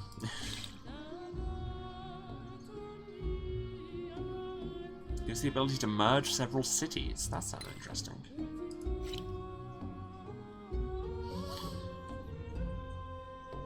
Anyway. I've been at this for like 3 and a bit hours. I think we've seen the first 102 turns. I think that might be us for now. Thanks so much for everyone who's turned up for this entirely impromptu stream. It's been a lot of fun. It really has. I like this game. I'm very intrigued, and I will be continuing to play it more on my own time. I say it on my own time. This is my own time. I'll play it on my own. Love you all, but you can, in fact, not be with me all the time, and it will make this VOD much harder to edit if it was, like, 7 hours long. So I'm going to call it there. Thanks so much for everyone who's turned up to this impromptu stream. If you've been putting things in my eye, then stop it. If you've been watching this, you know where to find me, but just in case, this is twitch.tv/Saracent, SCRASENT. You'll see it on the title card in a minute. I can't promise to be extracting my own eyelashes every stream, but here we are. I'm streaming every Tuesday, Thursday, and Saturday at 2 PM British time. That is 9 AM Eastern, 6 Pacific. Other time zones are available. And apparently also I will do occasional bonus streams if I feel like it. So turn up for those. If you want to get notified when they are, then please follow the Twitch. If you miss anything, the VODs are on the Twitch for 8 weeks. Also coming out every Tuesday, Thursday, and Saturday on my YouTube, which is also Saracent. Or look for youtube.com/user/rf191999 for VODs all the way back to the start of my channel. Currently running on about a 3-week delay. But again, that's updating every Tuesday, Thursday, and Saturday. I've actually got it scheduled now.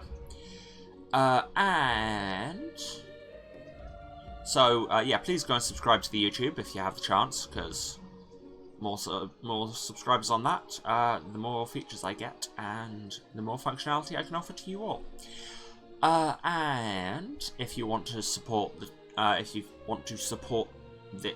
whatever I'm doing monetarily, you can of course cheer or sub on the Twitch, but you very much don't have to. Just turn up and be chill and hang out and have a good time. That's all I really want, in the words of Alanis Morissette. And if you want to find me in other things, best place is just check out my Twitter, @Waruce, that's WARUCE, where you can find links to all the other things I'm doing, podcasts I'm in, other streaming shows I'm on, other things I might be doing at a moment's notice. Who knows? So check my Twitter, because I will update pretty much everything on there. And as the music dramatically ends, I think that's it. So, once again, thank you all. And love you all. And I will see you again tomorrow when I come back from my regularly scheduled Axiom Verge session. Looking forward to that. Alright, bye.